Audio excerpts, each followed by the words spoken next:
3 years. Elena Carter gave 3 years of her life to a man who never once asked how she was doing. Jackson Pierce built his empire on precision, control, and the quiet labor of people he never looked at twice.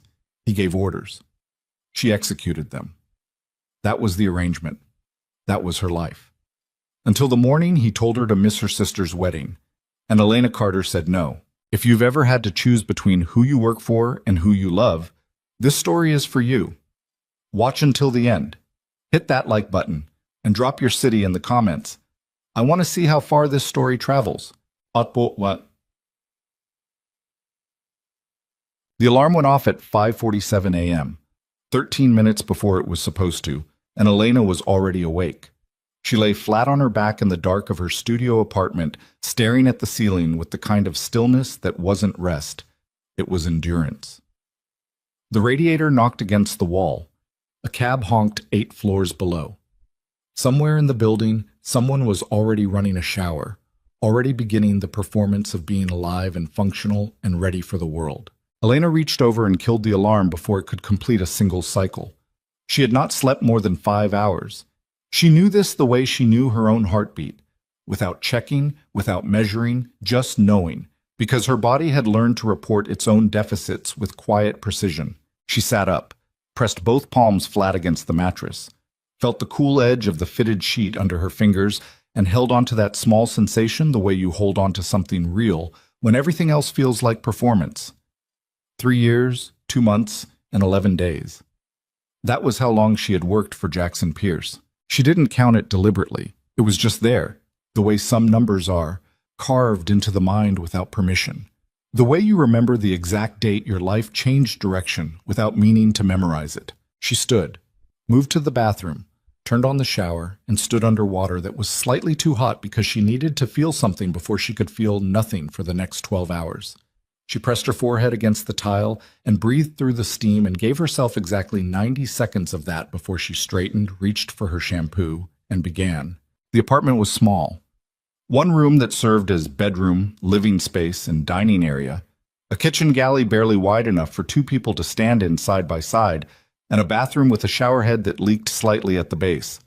The lease was $1,800 a month in a neighborhood that had been gentrifying for a decade without ever quite finishing the job. She could afford better.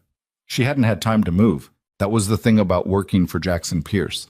You didn't have time for anything that wasn't him. She pressed her blouse and skirt with a travel iron balanced on the edge of her kitchen counter because her ironing board had a broken hinge she'd meant to fix for 7 months.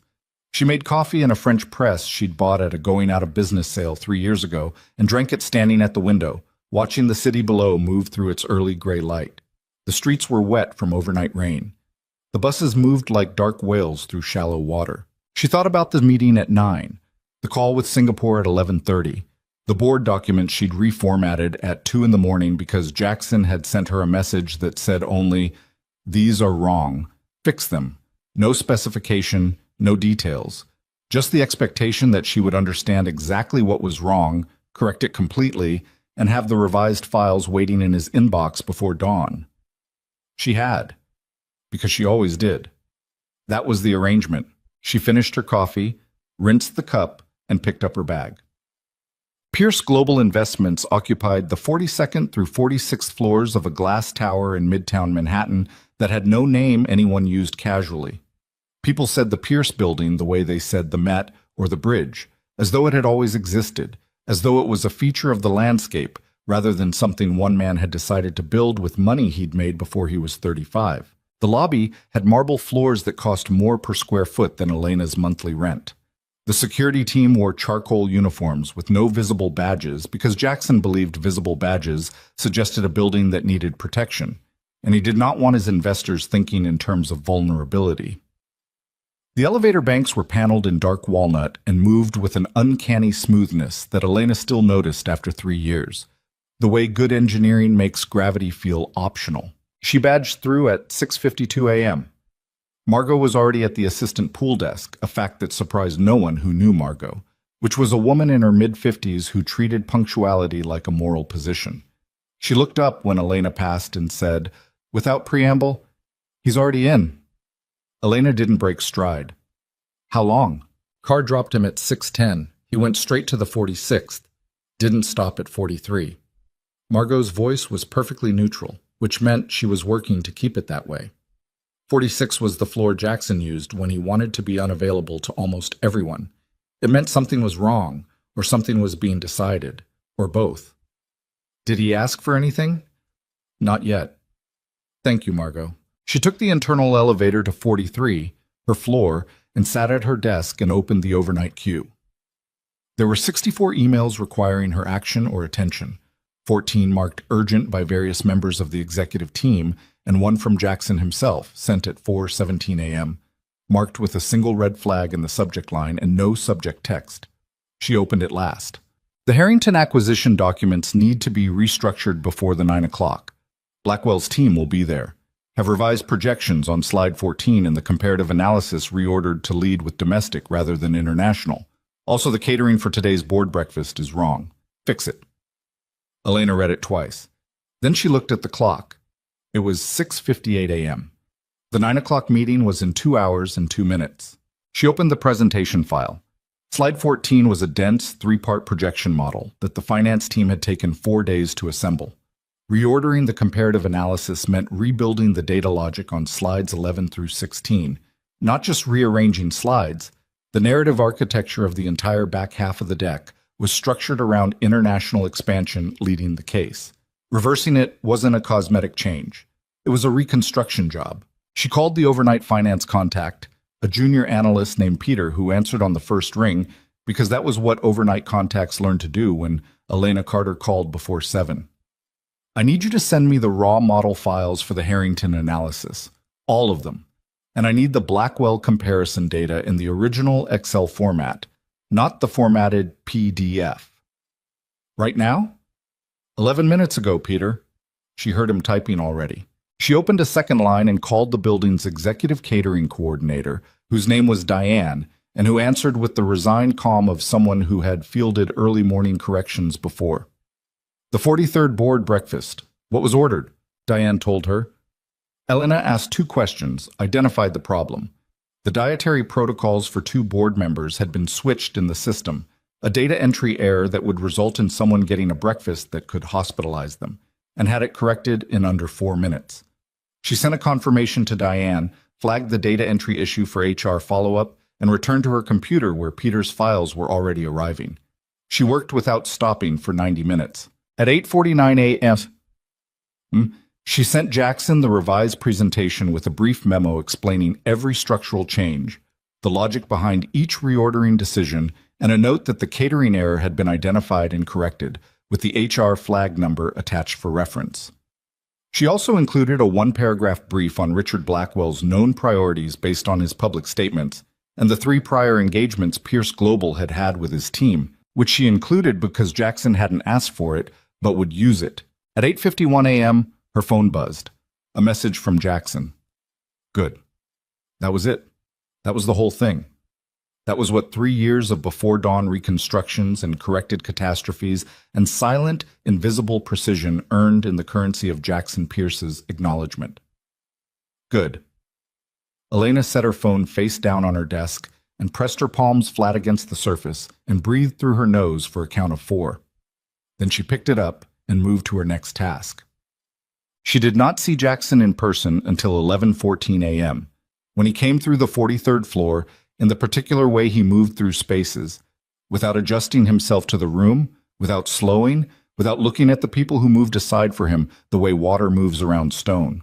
Jackson Pierce was 41 years old and looked it the way some men do, not aged, but constructed by time, pressed and hardened into a version of himself that didn't have the softness it once might have had. He was 6'2", lean in a way that looked like discipline rather than nature, with dark hair threaded lightly at the temples and eyes that were an unremarkable shade of gray-brown until you were in a room where he was looking at something he wanted, at which point they became very remarkable indeed. He dressed the way his offices were designed, expensive, minimal, precise, with no decorative gestures. He walked past her desk, slowed without stopping, and said, "The Singapore call. Move it to 1. It's already scheduled with 3 counterparties. Moving it means, I know what it means, move it." She moved it. She sent 3 emails, made one call, adjusted a calendar chain that affected 6 people's afternoons, and had confirmation of the rescheduled call in his inbox 7 minutes later. He didn't respond. At 12:30, she ate lunch at her desk. A container of leftover rice and vegetables she'd cooked on Sunday, which now felt like something that had happened in a previous era. She ate it cold because the microwave on 43 made food smell in a way that spread through the open office, and she'd learned not to be the source of smells. She read through the afternoon queue while she ate. She flagged 3 items for Jackson's attention, drafted 2 responses on his behalf in his voice, and began compiling the due diligence summary for the Thursday strategy session. At 1:47 p.m., she received a text from her sister. Elena, you confirmed for the rehearsal dinner Friday, right? Mom is asking me for head count. Please tell me you're still coming. Elena looked at the text for longer than it required. The rehearsal dinner was Friday evening. The wedding was Saturday.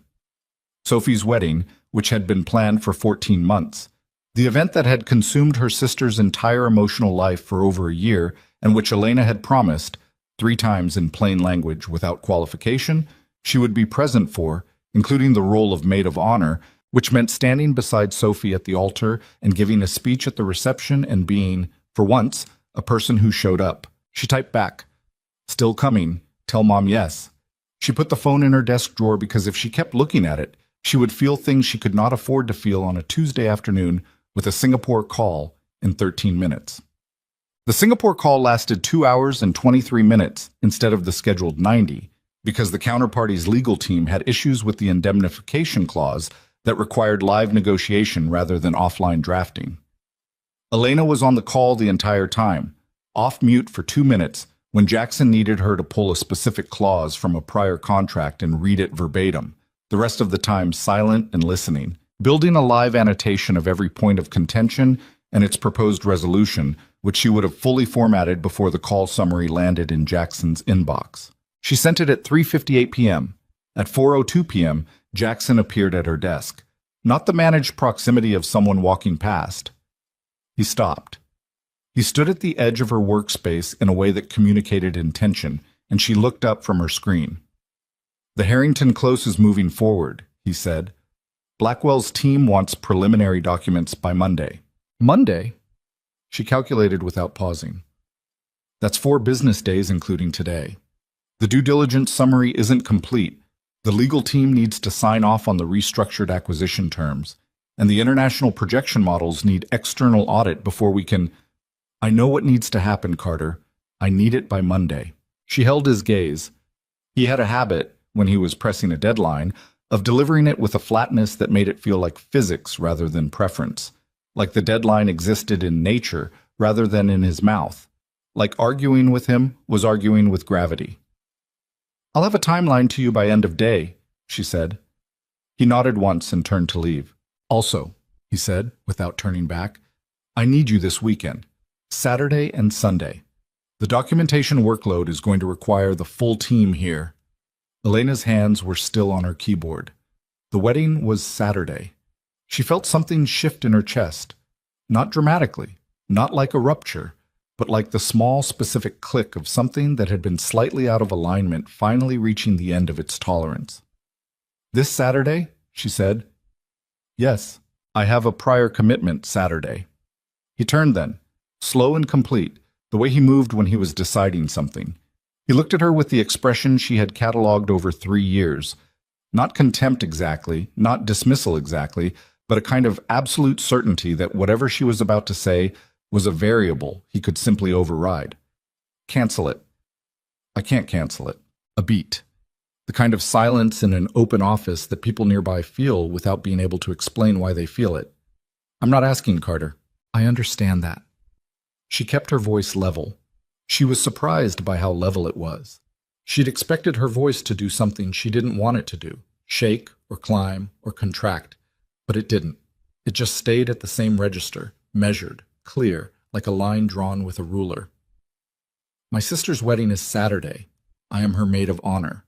I gave her that commitment before I took this role, and I have reconfirmed it twice in the past 6 months. I can work Friday evening, I can work Sunday morning, and I can work remotely if documentation needs to be reviewed, but I will not be in this office on Saturday." Jackson looked at her for a long moment. If the Harrington deal closes at a loss because you weren't here, he said, that's on you.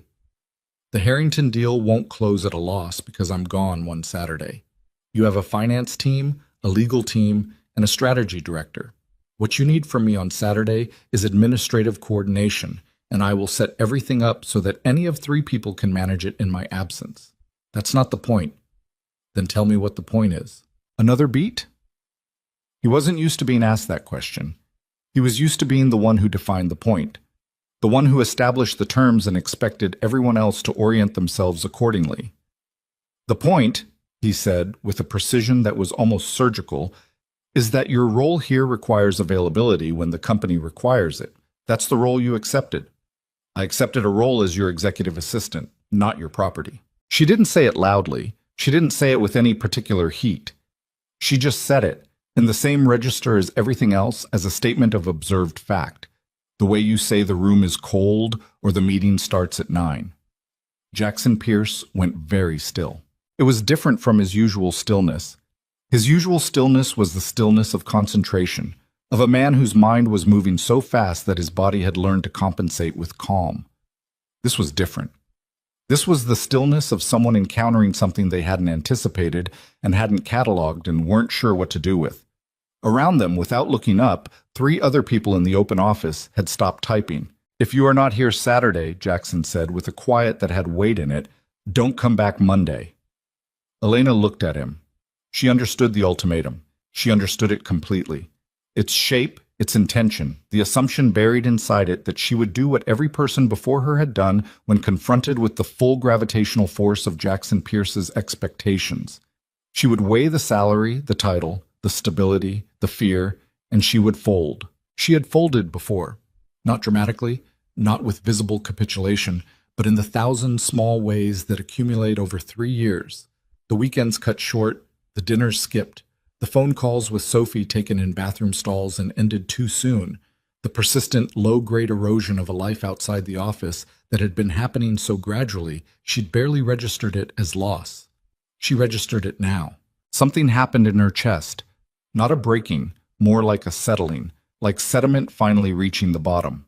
She reached down, opened her bottom desk drawer, removed her personal items with the quiet efficiency of someone who had not planned this moment, but was not surprised to find herself in it. Her phone charger, a small framed photo of her and Sophie taken at Sophie's graduation 5 years ago, a spare pair of flat shoes she kept for late nights, a lip balm, a travel umbrella. She placed them in her bag. She stood. Jackson hadn't moved. I'll have my badge and access card to building security by end of day, she said. HR will need to formally process the separation. I'm happy to be available by email this week to ensure a smooth transition, and I'll have a transition document on your desk by 8 tomorrow morning so that whoever you hire next has everything they need. She picked up her bag. Elena. He used her first name. He almost never used her first name. It came out differently than everything else he had said. Less structured, like something that had escaped the normal architecture of how he spoke. She paused. This is not what you want to do, he said. You're right, she said, but it's what I'm doing. She walked to the elevator. She did not look back. She pressed the button and stood in front of the doors and listened to the quiet hum of the mechanism and felt her own heartbeat, which was fast but not panicked. The heartbeat of someone who has stepped off a ledge and discovered, mid-air, that they are not as afraid of falling as they thought they were. The doors opened. She stepped in.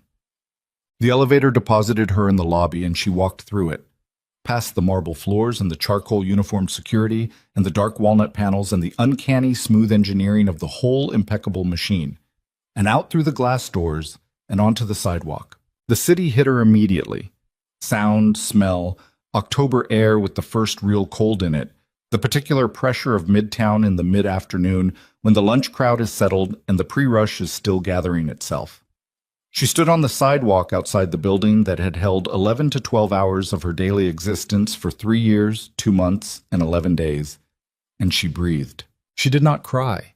She noted the urge and let it pass, the way you let a wave pass when you know the water is deep enough that you don't have to move. Just stand in it and let it go. She took out her phone and called Sophie. Her sister answered on the second ring with the slightly chaotic warmth of someone managing 14 wedding-related things simultaneously. Elle, everything okay? I'm coming to the rehearsal dinner Friday, Elena said. And the wedding, the whole thing. I'm coming. A pause. Then Sophie said, softer, what happened? I'll tell you Friday. She started walking. There was nowhere in particular to be, which was a sensation so foreign it felt like stepping into a room and finding the walls in different places than they were yesterday. I just wanted you to know I'm coming. Are you okay? Ask me Saturday, Elena said. I think by Saturday I will be. She ended the call and kept walking. Her bag was on her shoulder. Her shoes were wrong for walking long distances. The air was cold enough that she should have had a coat. She did not stop. She walked 16 blocks south without a destination, through the particular human noise of the city in the afternoon, past coffee shops and construction scaffolding and food carts, and a man arguing on a phone in a language she didn't recognize. She walked until the adrenaline in her system began to metabolize into something more like clarity, and the clarity into something more like exhaustion, and the exhaustion into something quiet and real beneath it. She thought about 3 years. She thought about the number of hours she had spent in that building. She ran the calculation with the same automatic precision she applied to everything and came up with a number large enough to embarrass her. Not because she had worked hard, she had no objection to working hard, but because of how completely the work had replaced everything else. She could not remember the last dinner she'd eaten at a table with another human being. She could not remember the last book she'd finished, the last movie she'd watched from beginning to end, the last Saturday she'd had that was just hers. She thought about Jackson's face when she'd said, "Not your property." The stillness. The way something had moved across his expression that she didn't have a name for but had noticed. She filed it and kept walking. At 6:23 p.m., her phone buzzed. An email notification from an address she didn't recognize. A personal email, not the Pierce Global domain. She opened it. It was from Jackson. The subject line was blank. The body of the email contained 4 sentences. The Singapore call rescheduling caused a cascade problem with the Monday framework that Peterson's team can't resolve. The Harrington preliminary documents will miss the internal deadline without your coordination. I am aware of what I said this afternoon. I need you to come back. Elena read it 3 times standing in the middle of the sidewalk while people moved around her. She read it slowly with the same attention she gave documents that required precision, looking for every layer of what was actually being communicated beneath the surface of the words. 4 sentences from Jackson Pierce. 1 acknowledgement of his own words. 1 statement of operational need. No apology, no retraction, no question. Just, I need you to come back. She put the phone back in her bag. She started walking again. And somewhere on the 46th floor of a glass tower in Midtown Manhattan, for the first time since he had built the company that bore his name, Jackson Pierce was sitting at his desk in an office that suddenly felt exactly as large as it was, looking at a screen that showed him 12 problems he could solve and 1 that he couldn't, and feeling, with a slow and unprecedented precision, the specific weight of a silence that was not going to fill itself. He had told her not to come back. He had told her that. He had watched her pick up her bag with the same quiet efficiency she applied to everything, and he had watched her walk to the elevator, and he had said her name. Her first name, which he never used, which came out of him before he had decided to say it. And she had paused, and he had told her she didn't want to do this, and she had told him he was right, and she had done it anyway. He had fired people before. He had ended relationships, professional, personal, both, with the same clean, decisive severance he applied to everything else. He had never once looked back. He was looking back. He pulled up the analytics dashboard for the afternoon's operational chain and spent 45 minutes mapping every decision she had made in the past 18 hours. The catering error catch, the presentation reconstruction, the Singapore call management, the transition documentation she'd referenced without being asked, the integration of information across 5 departments that no single system tracked, but that she held entirely in her head. It was like trying to trace the load-bearing walls of a building by looking at where it was beginning to lean.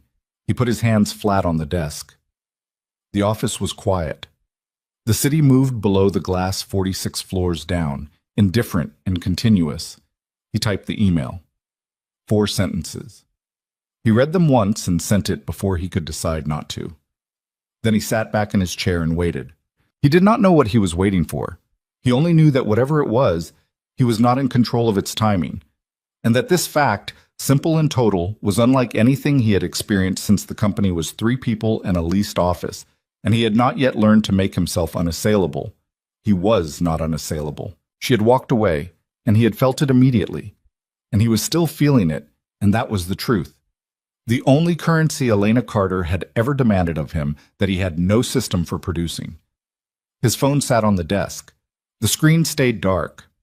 She didn't respond that night. She didn't respond the next morning. She went to her sister's rehearsal dinner on Friday evening, and she stood at the front of the restaurant with a glass of champagne in her hand and gave a toast that made Sophie cry and made their mother laugh and made the groom, a patient and decent man named David, squeeze Sophie's shoulder with the particular tenderness of someone who had been trusted with something precious and knew it.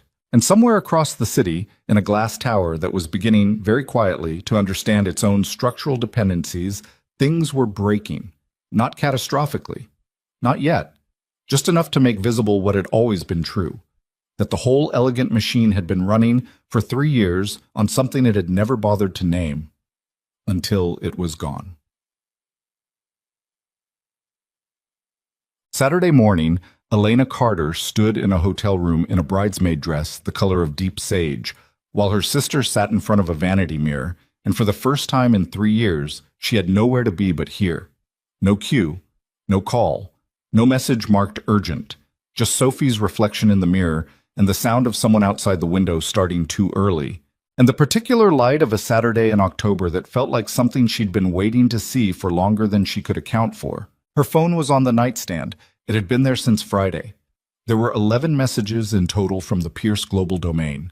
3 from Peterson, 2 from the head of legal, 1 from the director of strategy, 4 from an address she didn't recognize that resolved, when she looked closely, to a secondary email Jackson had apparently created sometime in the past 36 hours.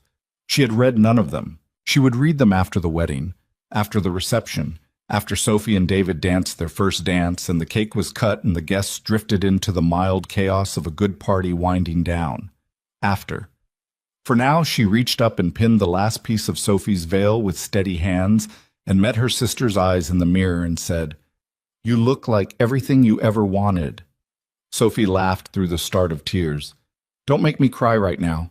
You're going to cry in about 40 minutes anyway." "I know, I need 40 minutes. Elena smiled. Outside the window, the city moved the way it always did. Without her, without Jackson, without any of it. And she breathed all the way down to the bottom of her lungs for what felt like the first time in 3 years, 2 months, and 11 days. She did not know yet that when she came back to her phone after the reception, she would find a message unlike anything Jackson Pierce had ever sent anyone in his professional life. She did not know yet what it would say. She did not know yet what she would do. But the day was here. Sophie was crying anyway. David was already waiting at the end of the aisle. And whatever was coming, whatever restructuring of everything she had believed about her life and her limits and the distance between duty and want, it could wait exactly as long as this moment lasted. She offered Sophie her hand, and they walked out together. The message was waiting for her at 11:47 p.m. Elena saw it when she finally picked up her phone in the back of the cab, shoes off, feet pulled up beneath her, the city sliding past the rain-streaked window in long amber smears. The reception had run 4 hours. She had danced twice, once with Sophie, once with a groomsman named Marcus, who was kind and slightly drunk and kept apologizing for stepping on her foot, which he did 3 times. She had given her speech and gotten through it without crying, which she considered a personal achievement. She had eaten actual food at an actual table with actual people who asked her questions about her life that had nothing to do with deliverables or timelines, and she had answered them, and it had felt strange and necessary in equal measure, like using a muscle that had atrophied without her noticing. Sophie had cried during the first dance. Elena had watched from the side of the floor with a glass of wine and felt something in her chest that wasn't quite sadness and wasn't quite joy, but lived in the territory between them, the feeling of witnessing something real. Now she was in a cab at midnight with her heels in her lap and her phone in her hand, and the message on the screen was from Jackson's secondary email, the one he'd apparently created in the past 36 hours, which told her something about the state of things without requiring any additional information. The subject line said, "I need to speak with you, not about the company." She read it twice, looked out the window, looked back at the phone.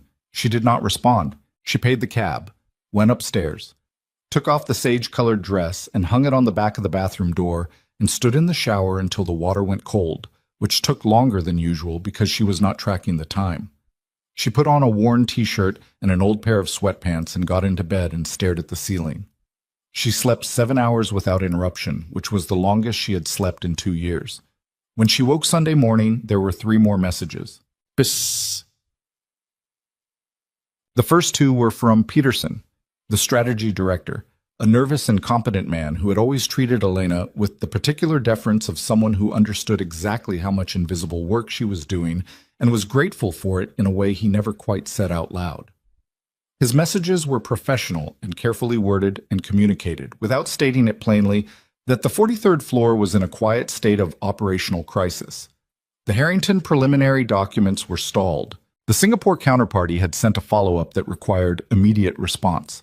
2 internal meetings had been scheduled without anyone realizing they conflicted with commitments already on the calendar, and no one could locate the master scheduling matrix because it lived in Elena's system, formatted by Elena, annotated by Elena, and accessible to everyone in theory and to no one in practice. The third message was from Jackson. It contained 1 sentence. "Please call me." Elena sat with the phone in both hands and read that sentence with the same methodical attention she gave everything, looking for its components. The word "please," which Jackson Pierce had likely typed with the same discomfort most people reserve for public speaking or medical procedures. The word "call," which meant voice, which meant he wanted her to hear him, not read him, which meant something he was not putting in writing. And the period at the end, which was doing a lot of structural work in a sentence of 4 words. She set the phone face down on the kitchen counter. She made coffee.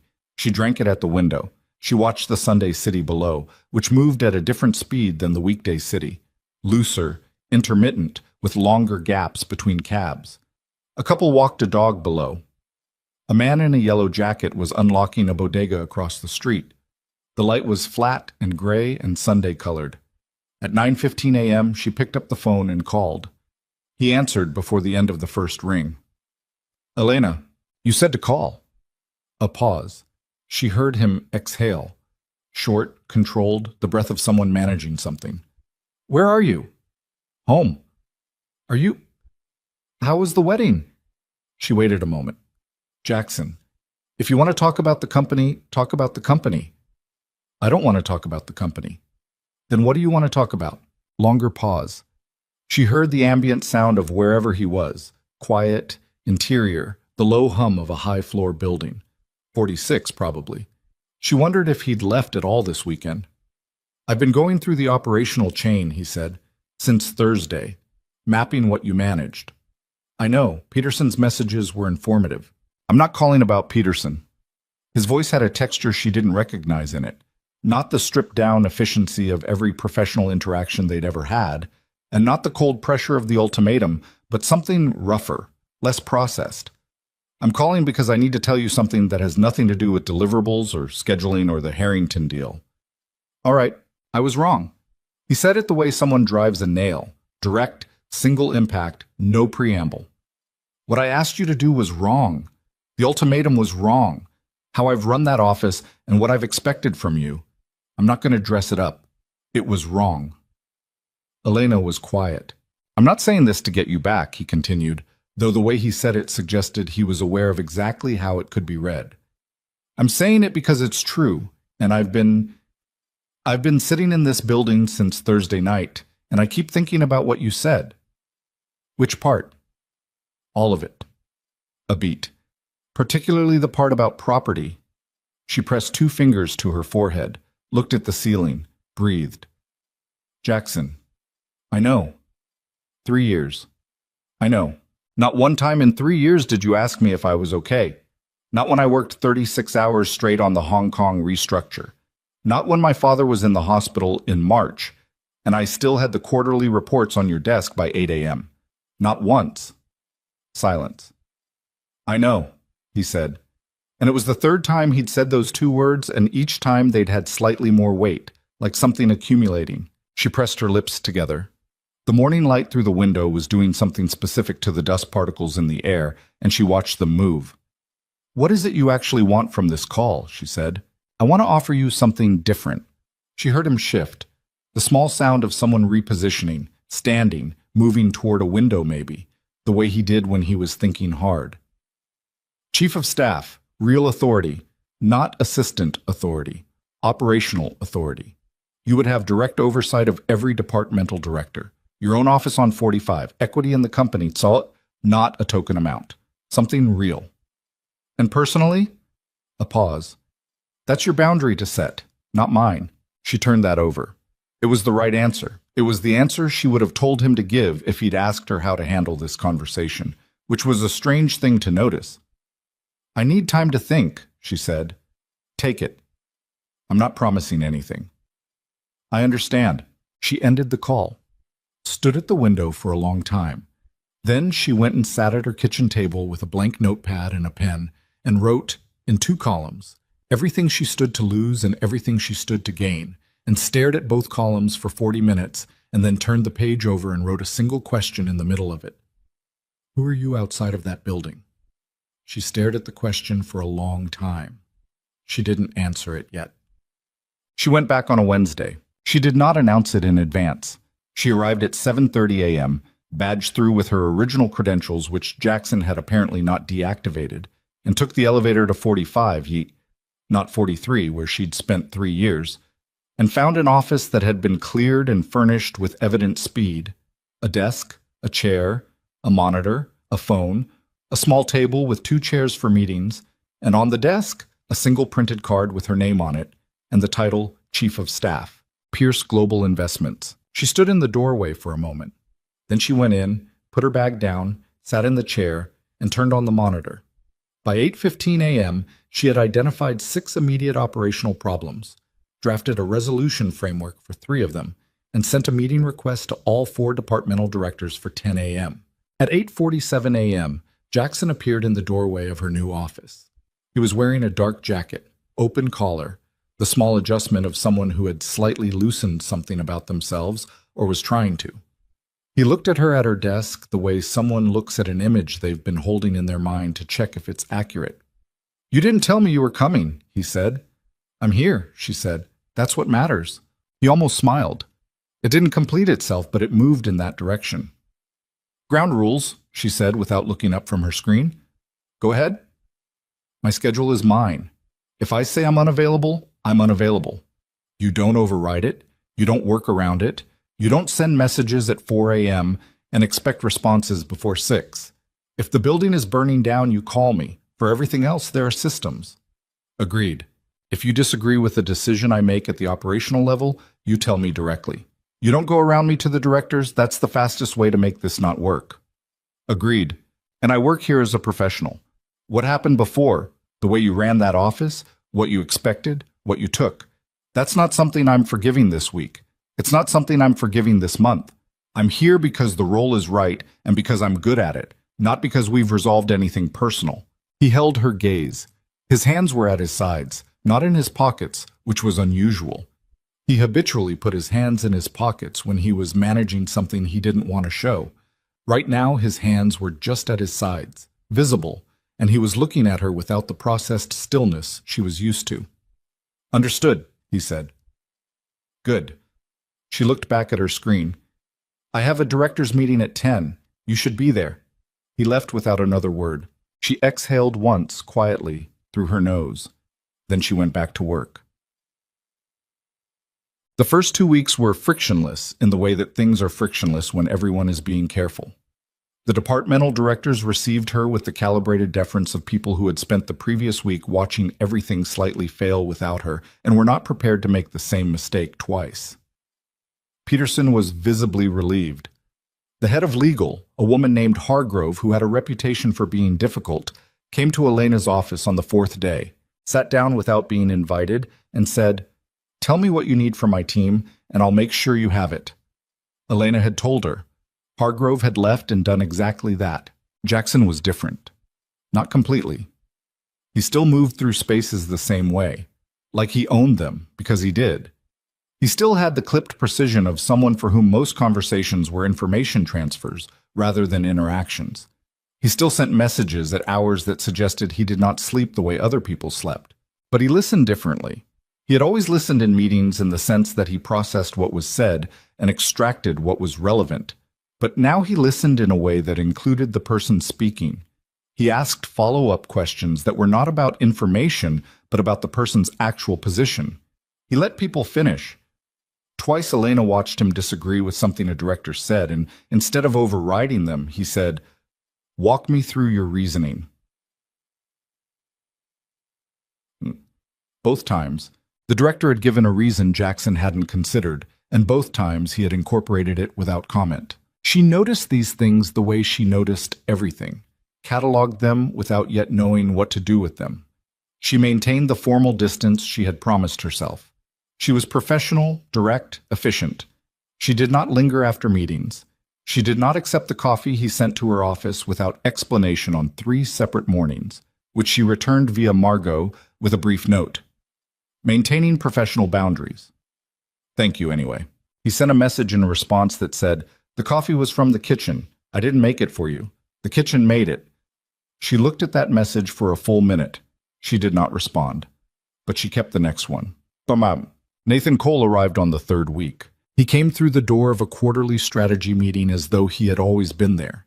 Introduced by Jackson as the new vice president of international expansion, brought in with a 3-year mandate to develop Pierce Global's Asia-Pacific and European portfolios. He was 38, with the particular physical ease of someone who had grown up comfortable and never been required to make himself smaller in any room. He had brown hair, a specific kind of non-threatening handsomeness, and eyes that registered people with what appeared to be genuine interest. He sat across the table from Elena at the strategy meeting and listened to her present the operational restructuring plan for Q4 with the attentiveness of someone who was actually thinking about what she was saying, not waiting for his turn. When she finished, he said, "The cascade trigger on page 7. If the Singapore timeline shifts again, is there a manual override built into the protocol, or does the whole chain have to be reinitiated?" Elena looked at him. It was the right question. It was, in fact, the one vulnerability in the system she hadn't fully addressed yet, and it was not a simple thing to spot. "I'm building one," she said. "It's not in this draft." "Okay." He nodded, wrote something on the document in front of him, and moved on. She noted that, filed it. After the meeting, he found her in the corridor. "Elena Carter," he said. Not a question, just a statement, like he was confirming something he'd already considered. "I did some reading before I started. Your name came up, specifically your work on the Hong Kong restructure and the Singapore protocol. The frameworks you built apparently became the internal standard that nobody bothered to update the documentation for." "That's accurate," she said. "You built those frameworks as an assistant?" "I built them because they needed to exist. The title was whatever it was." He studied her for a moment. "I'd like to pick your brain on the Asia-Pacific approach. Properly. Not in a meeting where everyone's performing, just a working conversation." "I'll check my calendar," she said. She checked her calendar. She blocked Tuesday at noon. She sent him a confirmation. That evening she stayed late, not for Jackson, but because she was refining the cascade protocol Nathan had flagged, which was a real gap and needed closing. She was at her desk at 7:30 when Jackson appeared in her doorway. He looked at the screen, at the document she had open. "Cole's question," he said. "It was a good one." Jackson's expression didn't change, but something shifted in it, very slightly, somewhere around the eyes. "How did the meeting read to you? Generally?" "He's smart," she said. "He pays attention. He asks questions that are actually about the answer." "And?" She looked at him. "And what?" "You're going to tell me there's a qualifier." "I always wait before making qualifiers. I've known him 4 hours." Jackson nodded. He stayed in the doorway one moment longer than the conversation required. Then, "Don't stay too late." It was the first time in 3 years he had ever said that to her. She watched him go. Then she turned back to her screen and worked for another 90 minutes and did not think about what that meant until she was in the elevator going down, at which point she thought about it for approximately half a second before deciding that thinking about it was not a productive use of the elevator ride, and stopped. Tuesday lunch with Nathan was direct and useful in the way that conversations with genuinely intelligent people tend to be. Without social friction, without the exhausting machinery of impression management, just two people looking at a problem from different angles. He had strong opinions and held them clearly without needing her to agree with them. He pushed back when he disagreed. He laughed once, unexpectedly, at something she said that she hadn't intended to be funny, and it was the specific laugh of someone caught off guard rather than performing warmth. She found herself talking for 4 minutes without monitoring what she was saying, which almost never happened. Walking back to the elevator, he said, "Same time next week?" "If the calendar allows," she said. "The calendar will allow," he said, with the mild confidence of someone who was not wrong about this, "if you want it to." She looked at him. "Tuesday works," she said. He nodded and went toward his office, and she went toward hers. And that was the whole of it. But by the time she reached her desk, she had already registered that the interaction was visible. The Pierce Global 45th floor had the spatial openness of an office that believed in transparency, which meant that 6 people had watched them walk back from lunch, and 5 of those 6 were now doing their own quiet math. She did not change anything about her behavior, but she was aware of it. Jackson was also aware of it. He did not say anything directly. He was too controlled for direct. But there were small signals. A meeting request for Tuesday at noon, sent to Elena without explanation, which conflicted with the lunch. She moved the lunch to Thursday. Jackson's Tuesday meeting request contained agenda items that could have been handled by email. She sat through it and said nothing. Thursday lunch, same building cafeteria. Nathan ordered coffee, she ordered tea. They argued productively about the risk weighting in the European expansion model for 90 minutes, and she returned to her office feeling the specific, clean tiredness of a conversation that had required her full attention. She was crossing the open floor toward her office when she saw Jackson at the far end of the room, standing outside Peterson's office, not looking at her, looking at his phone. But she had worked within his peripheral awareness for 3 years. She knew the difference between looking at a phone and using a phone as something to look at while you looked at something else. She went to her desk and sat down and opened her work queue and did not acknowledge it. That evening at 6:14 p.m., Jackson came to her office and stood in the doorway and said, without preamble, "How much do you know about Cole's background, his prior firms?" Elena looked up. "He came recommended by Hartfield Capital. 12 years of international expansion work, clean record, 2 successful portfolio builds. You hired him." "I know I hired him." "Then what's the question?" Jackson was quiet for a moment. He was doing the thing where he was deciding how much of what he was actually thinking to say, which she could read because she had watched him do it approximately 10,000 times. "Just stay observant," he said finally. "With him." Elena set down her pen. "Jackson, if you have a specific concern about Nathan Cole, tell me what it is. Don't give me ambient instructions to be observant without context. I'm not your intelligence asset." He looked at her. Something moved across his face. Not the usual processed stillness, but something rawer. Something that sat just below the surface and was visibly costing him effort to not say. "I don't have a specific concern," he said. "Not yet." "Then I'd appreciate it if you let me do my job without interference shaped by anything other than actual operational information." He held her gaze. "Understood." He left. She stared at the empty doorway for a moment. "Not yet," he had said. She had been in the room with Jackson Pierce for 3 years, 2 months, and however many additional days since she'd walked back through the doors of this building. She knew his calibrations. She knew the difference between professional caution and something else. Not yet was not professional caution. She logged the observation, returned to her work, and did not yet understand that the thing Jackson Pierce was feeling, the thing he had precisely no framework for and even less ability to name, had already begun to change the chemistry of the floor they shared, molecule by molecule, in ways that none of them could see yet, but all of them were going to feel.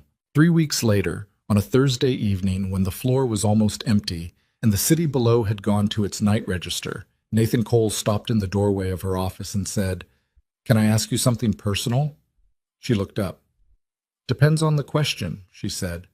He leaned against the door frame, crossed his arms, looked at her with the directness she'd come to expect from him.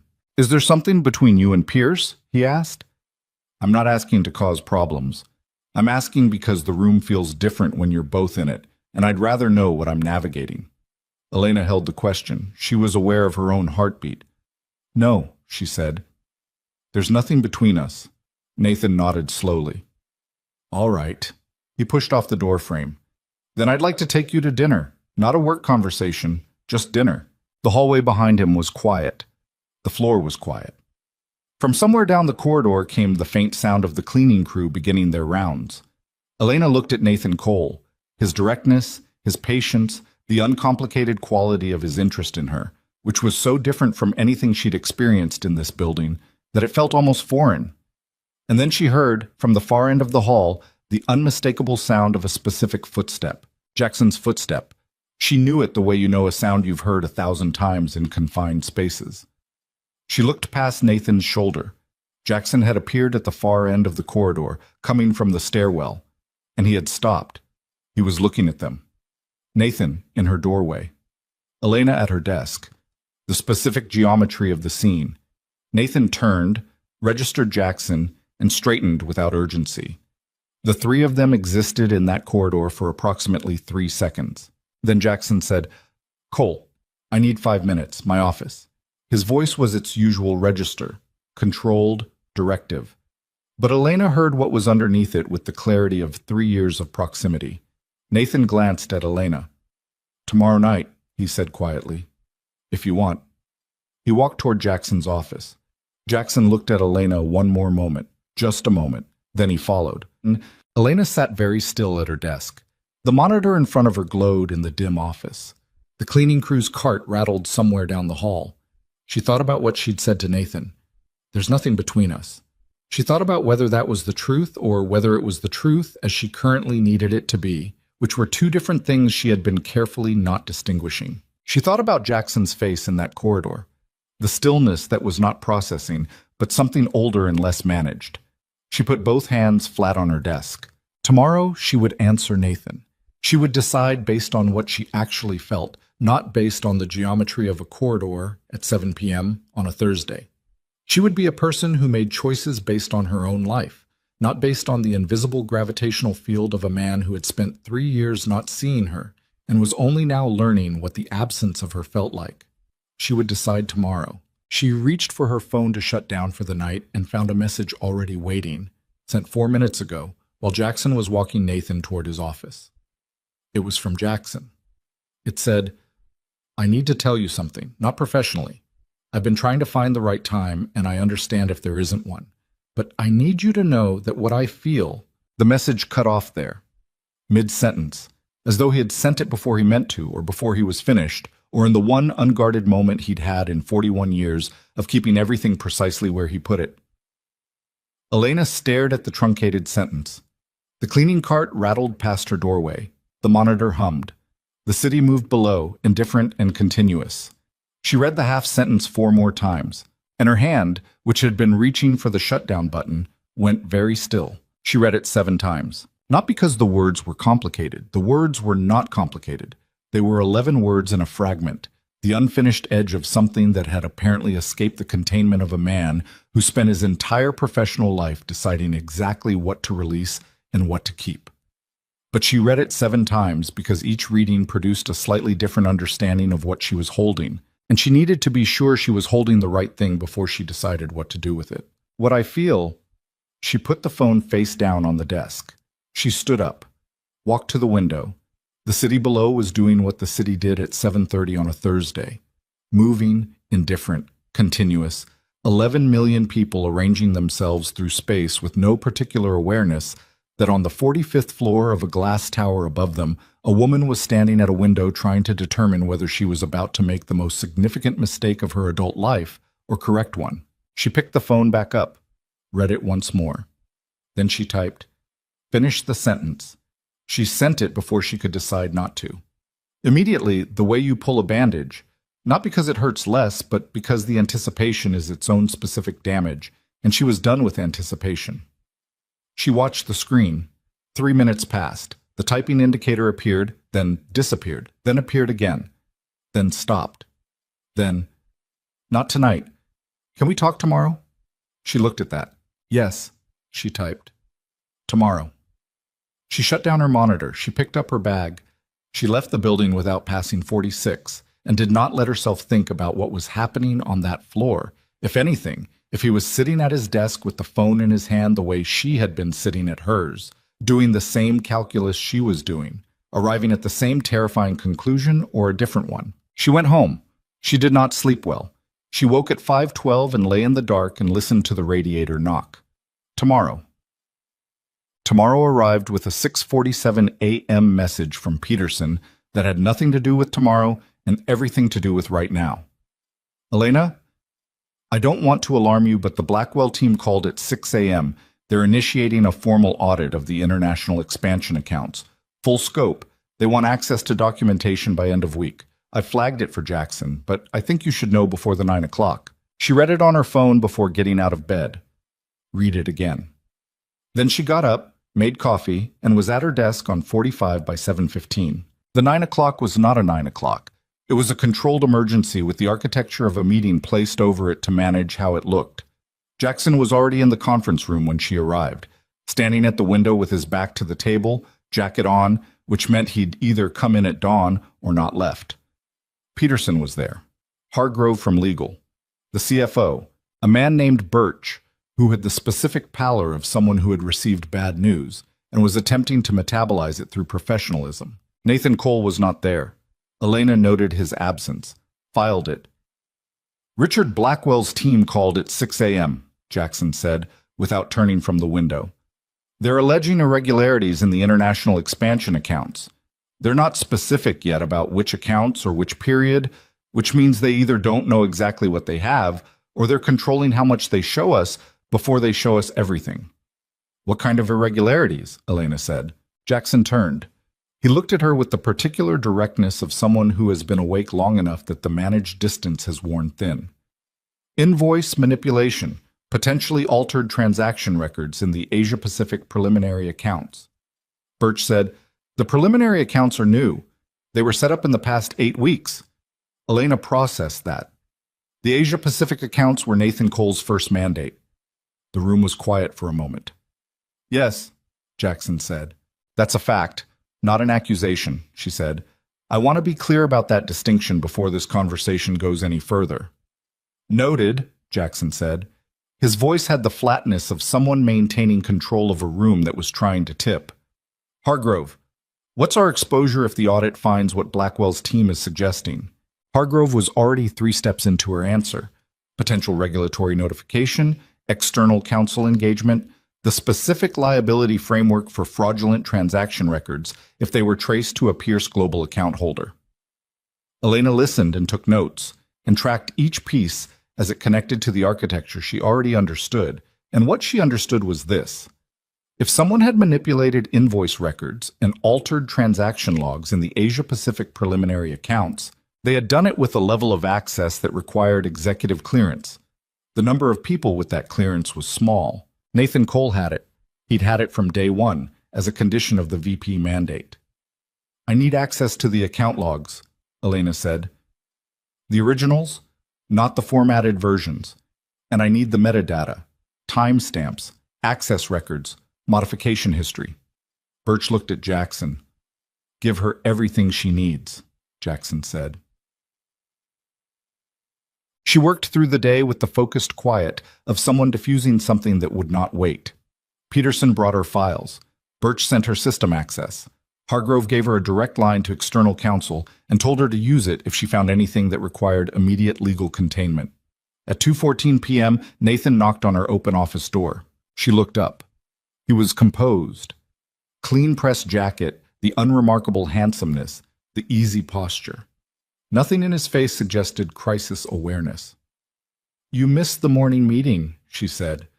I had a call with the Singapore counterparty. From 6 to 9? A small pause. It ran long. She held his gaze. Jackson's going to want to talk to you this afternoon about the Asia-Pacific accounts. Something moved across his face.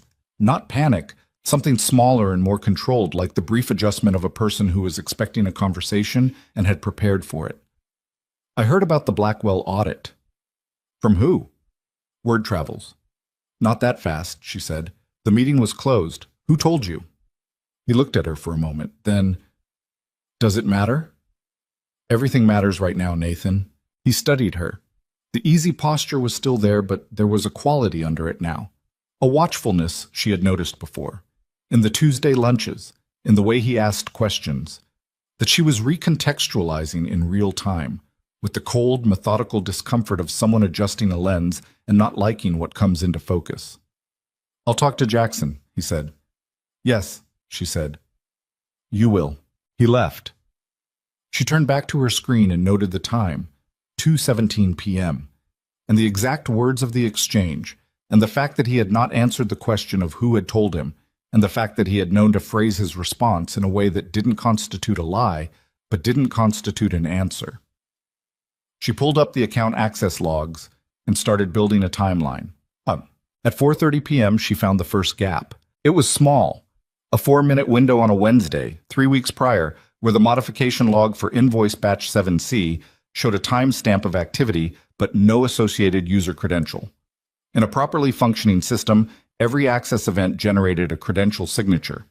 4 minutes of activity without a credential meant one of three things: a system error, a logging failure, or someone who knew how to operate within the system at a level that bypassed standard credentialing. She flagged it, kept building. At 5:51 p.m., she found the second gap. Same pattern. Different invoice batch. Different Wednesday. 4 weeks prior. She sat back in her chair and looked at the two flagged entries and understood, with the particular clarity of someone who had spent years building administrative systems and therefore knew exactly how they failed and exactly how they could be made to fail deliberately, that what she was looking at was not a system error and not a logging failure. Someone had been in these records.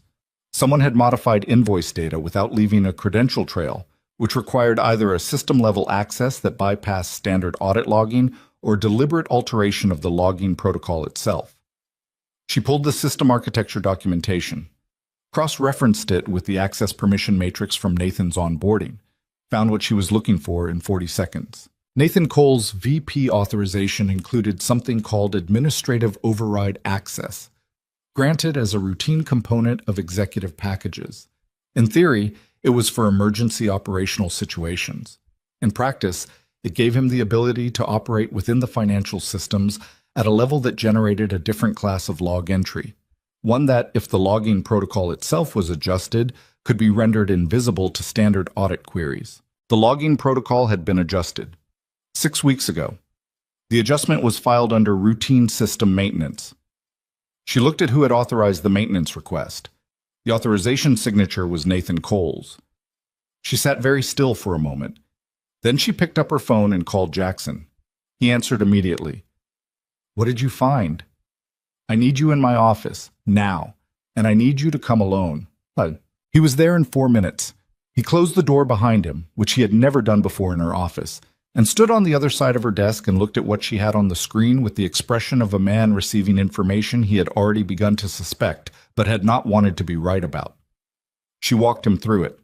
The gaps, the credential voids, the administrative override access, the logging protocol adjustment, the authorization signature. Jackson stood very still through all of it. His hands were in his pockets now.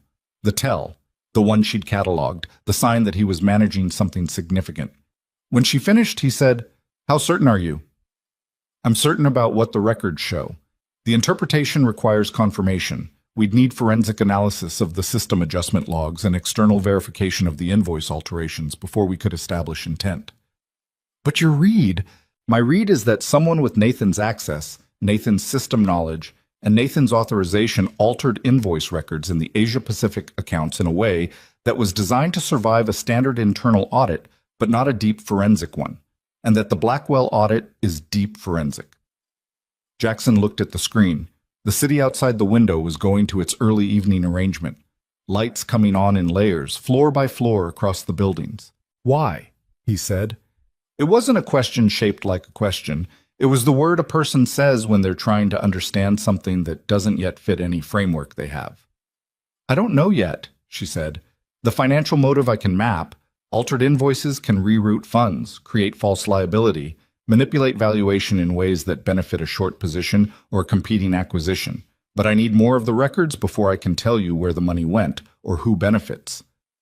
He was quiet. "Jackson." She waited until he looked at her. "I know what you're thinking. Don't decide anything tonight based on what you feel right now. The evidence needs to be complete before anything moves. If we act on partial information and we're wrong, or if there's a layer we haven't found yet, we give him the ability to claim we've targeted him without cause." His jaw was tight. "I'm not wrong. You might not be. But the difference between being right and being able to prove it is the only thing that matters right now." He looked at her for a long moment.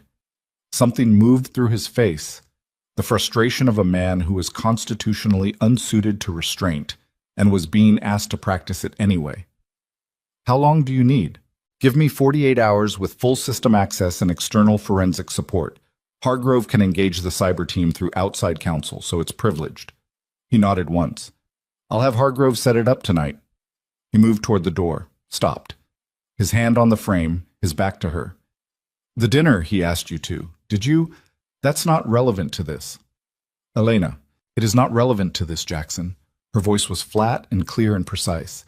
"If you want me to do this job properly, you have to let me do it without interference from anything else. That's what I told you when I came back. That's the condition." He turned, looked at her across the office. The distance between them was approximately 10 feet and approximately 3 years and approximately 11 words of an unsent sentence, all of which existed simultaneously and none of which either of them had the current bandwidth to address. 48 hours, he said. 48 hours, she confirmed. He left. She heard his footsteps recede down the corridor toward the elevator upward. She turned back to her screen. She worked until 11 p.m. She built a secondary timeline, cross-referencing the invoice modification dates against Nathan's calendar entries, his building access logs, his system login history. 3 of the 4 modification windows corresponded to evenings when Nathan had stayed late in the building. The 4th corresponded to a Saturday morning 3 weeks ago, a Saturday when Elena had not been in the building, when Jackson had been at an external investor meeting, and when the 45th floor had been operated by a skeleton crew. She stared at the Saturday entry for a long time. She pulled the building access logs for that Saturday. Nathan had badged in at 8:14 a.m., badged out at 1:47 p.m. She cross-referenced the invoice modification timestamp. It had occurred at 10:23 a.m. She leaned forward. She felt the specific cold focus of someone who has found the thread and is pulling it, not with excitement, with the careful, controlled attention of someone who knows what unravels if you pull too hard. She followed the invoice batch modification back to its destination. The invoice in question was a contractor payment for an Asia-Pacific market research firm, a real firm, legitimately contracted, with a real payment amount. But the modified version had the payment routed to a different account than the one on the original contract. A small difference, 18 digits in a routing number, that would survive a cursory review but divert the funds entirely. She traced the destination account. It took her 22 minutes and 3 separate database queries, each of which required a level of access that Birch had authorized that afternoon. The destination account was registered to a holding company in the Cayman Islands. The holding company had been incorporated 14 months ago. She queried the company registration data. The registered agent was listed as a law firm she didn't recognize. The beneficial ownership was obscured behind 2 shell layers, standard for Cayman structures, which meant it would require legal process to penetrate fully. But the company had a name. It was called CCE Holdings. She sat back. CCE. 3 letters. She looked at them, ran through every acronym in the Pierce global corporate family, every counterparty she had managed correspondence with in 3 years. Nothing. Then she opened Nathan Cole's personnel file, the one HR had given her during onboarding, which she had read once and filed and not returned to. His full name was Nathan Christopher Cole. NCC. She stared at the screen. CCE Holdings. Cole Christopher Enterprises. Or Cole Christopher. Something. The inversion was deliberate, the kind of deliberate that was designed to fail a quick name search while remaining recoverable if you already knew what you were looking for. She pressed 2 fingers hard against the center of her forehead and held them there for a count of 5. Then she picked up her phone. It was 11:34 p.m. She called Jackson. He answered on the first ring. I found the destination account, she said. It's a Cayman holding company, 14 months old. She paused. It was incorporated 1 month before Nathan Cole applied for the VP position at Pierce Global. Silence on the line. The specific, dense silence of someone receiving information and doing what Jackson did with information. Processing it completely, mapping every implication, arriving at the conclusion before she'd finished saying it. He came here for this, Jackson said. His voice was very quiet. Not the controlled quiet of professional management, the quiet of something colder. That's what the evidence suggests. He didn't come to build the Asia-Pacific portfolio. He came to dismantle yours. The expansion mandate was the access vehicle. Another silence. Longer. The Blackwell audit, Jackson said. Yes. Blackwell didn't find this independently. She had been waiting for him to get there. No, she said. A random audit doesn't land on 8-week-old accounts with this precision. Someone pointed them at it. Nathan pointed them at it. That's my read. He built the irregularities, then triggered the audit to surface them in a way that looks like external discovery. Pierce Global takes the reputational hit, the regulatory exposure, potentially the criminal liability, and he walks away clean because his fingerprints are 1 layer down. She heard him breathing, slow and controlled and costing him something. Can you prove it? He said. Not tonight. I have the destination account, the modification pattern, and the CCE naming structure. I don't have the ownership chain through the shells. That requires legal process. Probably 2 to 3 days with the right forensic team. Hargrove will have people there at 7 a.m. Jackson. She hesitated. You can't move on Nathan before the chain is complete. If he has any warning, I know. He has to come in tomorrow. He has to sit in that building and act normal for 48 hours while we finish building the case. If he senses anything, I said, I know, Elena. His voice cracked slightly on the last word, just slightly, just enough. I understand what's required. I'll manage it. She believed him. That was the thing. She believed him. 48 hours ago, she wasn't sure she would have. But something had shifted in the past weeks, in the way he took her lead in the conference room, in the way he said, don't stay too late, in the way he had sent an 11-word sentence in a fragment at 7:30 on a Thursday evening and then couldn't finish it. She believed he would hold. Get some sleep, she said. You too. She ended the call. She sat in the dark office for a moment. The monitor glowed. The building was almost entirely quiet. The cleaning crew had been and gone. The city below moved at its nighttime frequency, lower and slower and continuous. She thought about Nathan Cole at Tuesday lunch, asking about the cascade trigger on page 7. The right question. She had thought it was the right question because he was smart. She had not considered that it might be the right question because he had already read the system documentation and knew exactly where the vulnerability was, because he had built his plan around the assumption that she would find it eventually, and he needed to appear to find it first. She thought about his directness, his patience, the uncomplicated quality of his interest in her. She went back through every interaction with a new lens. She looked at each one the way you look at an image that contains something hidden, not changing what you see, but changing how you see it. The figure-ground relationship inverting with a slowness that was more disturbing than a sudden revelation would have been. Is there something between you and Pierce? He had asked. And she had said no. She thought about what he'd done with that information. If there was nothing between her and Jackson, then Elena was navigable. Elena was a path. If Elena trusted Nathan, Nathan had access to, not systems, not directly, but proximity, knowledge, the texture of the internal dynamics of the company he was trying to destroy. She felt something cold move through her chest. She picked up her phone, went back through her messages with Nathan. Every text, every email. She read them with the same methodology she'd applied to the invoice logs, looking for the gaps, the credential voids, the places where the log showed activity but the signature didn't match. She found 3 things.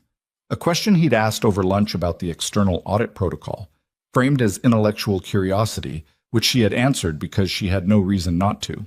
A comment he'd made about Blackwell's known investment approach, framed as industry knowledge, which she had engaged with because it seemed relevant. And a moment, on a Thursday 2 weeks ago, when she had left her workstation unlocked for 6 minutes while she went to the kitchen, during which Nathan had been the only other person on that section of the floor, and when she had returned, nothing had looked different, and she had not thought about it at all. 6 minutes. She looked at the building access timestamp for that Thursday. She cross-referenced it against the account modification log. The fourth gap, the one she hadn't been able to explain, corresponded to a 6-minute window on a Thursday afternoon, her workstation, her credentials. She sat with that for a long moment. The specific, cold, total quality of understanding something you cannot un-understand. He hadn't just tried to destroy Jackson's company. He had done part of it using her. The monitor hummed. The city moved below. Somewhere in the building, an HVAC unit cycled through its overnight protocol with the indifferent mechanical regularity of something that did not know what it was cooling. Elena Carter put both palms flat on the desk and breathed through her nose, slow and controlled, 4 counts in and 4 counts out. The way you breathe when you need your mind to stay ahead of what your body wants to do, which was shake, or stand up too fast, or feel the specific nauseating combination of violation and stupidity that comes from realizing you were used and didn't see it. She didn't let herself feel it yet. She filed it. The way she filed everything, precisely, completely, with the note that she would return to it when she could afford to. She opened a new document and began typing. She documented everything, every modification, every gap, every timestamp, the destination account, the CCE naming structure, the incorporation date, the 6-minute Thursday window, and what it meant and what it would mean in a forensic examination of her own credentials.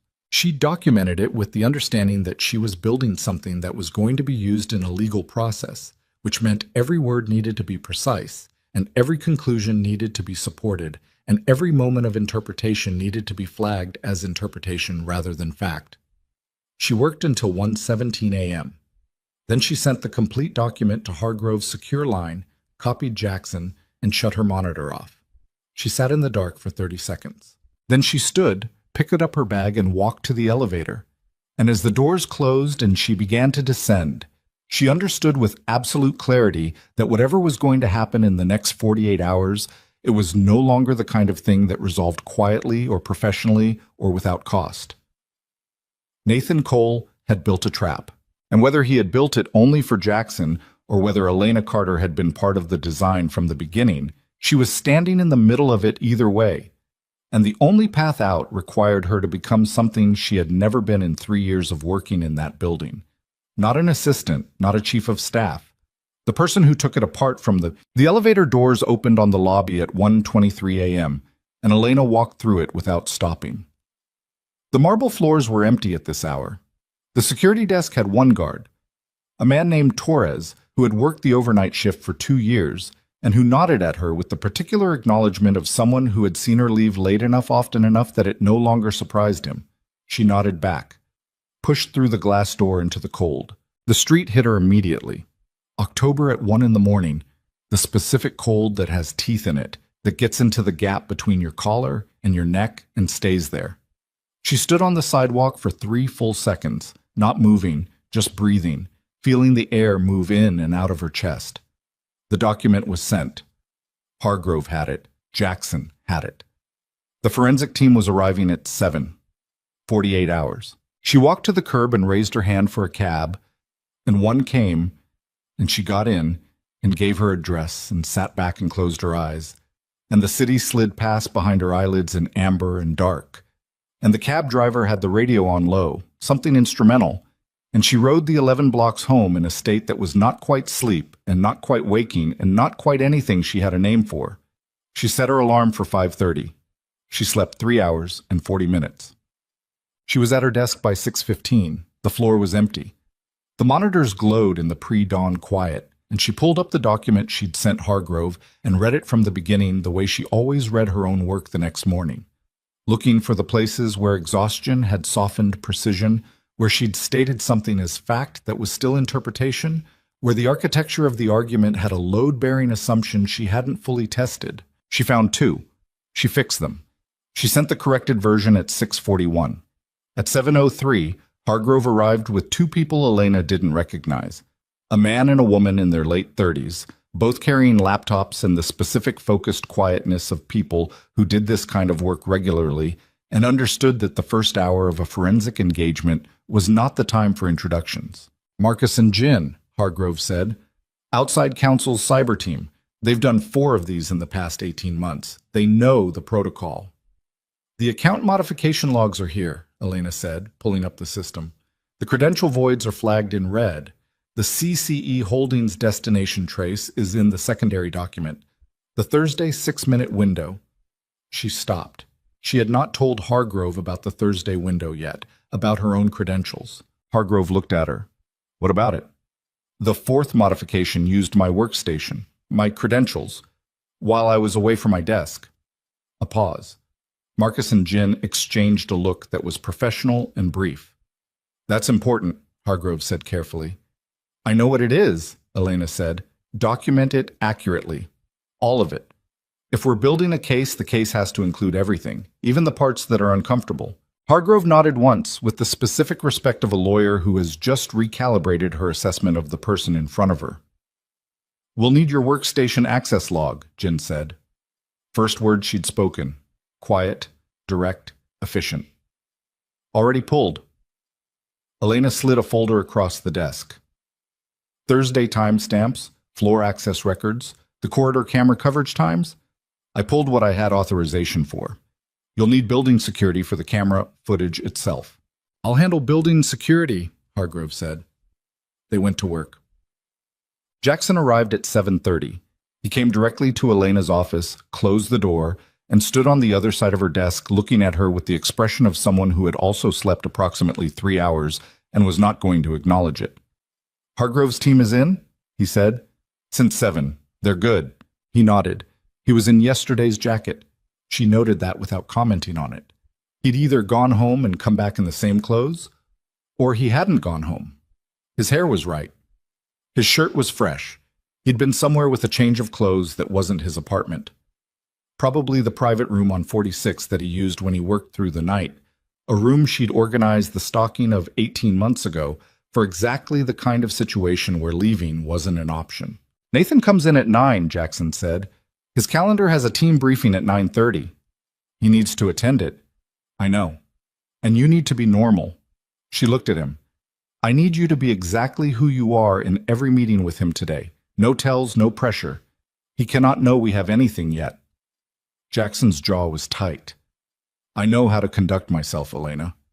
You know how to conduct yourself with people who've done ordinary things. This is different.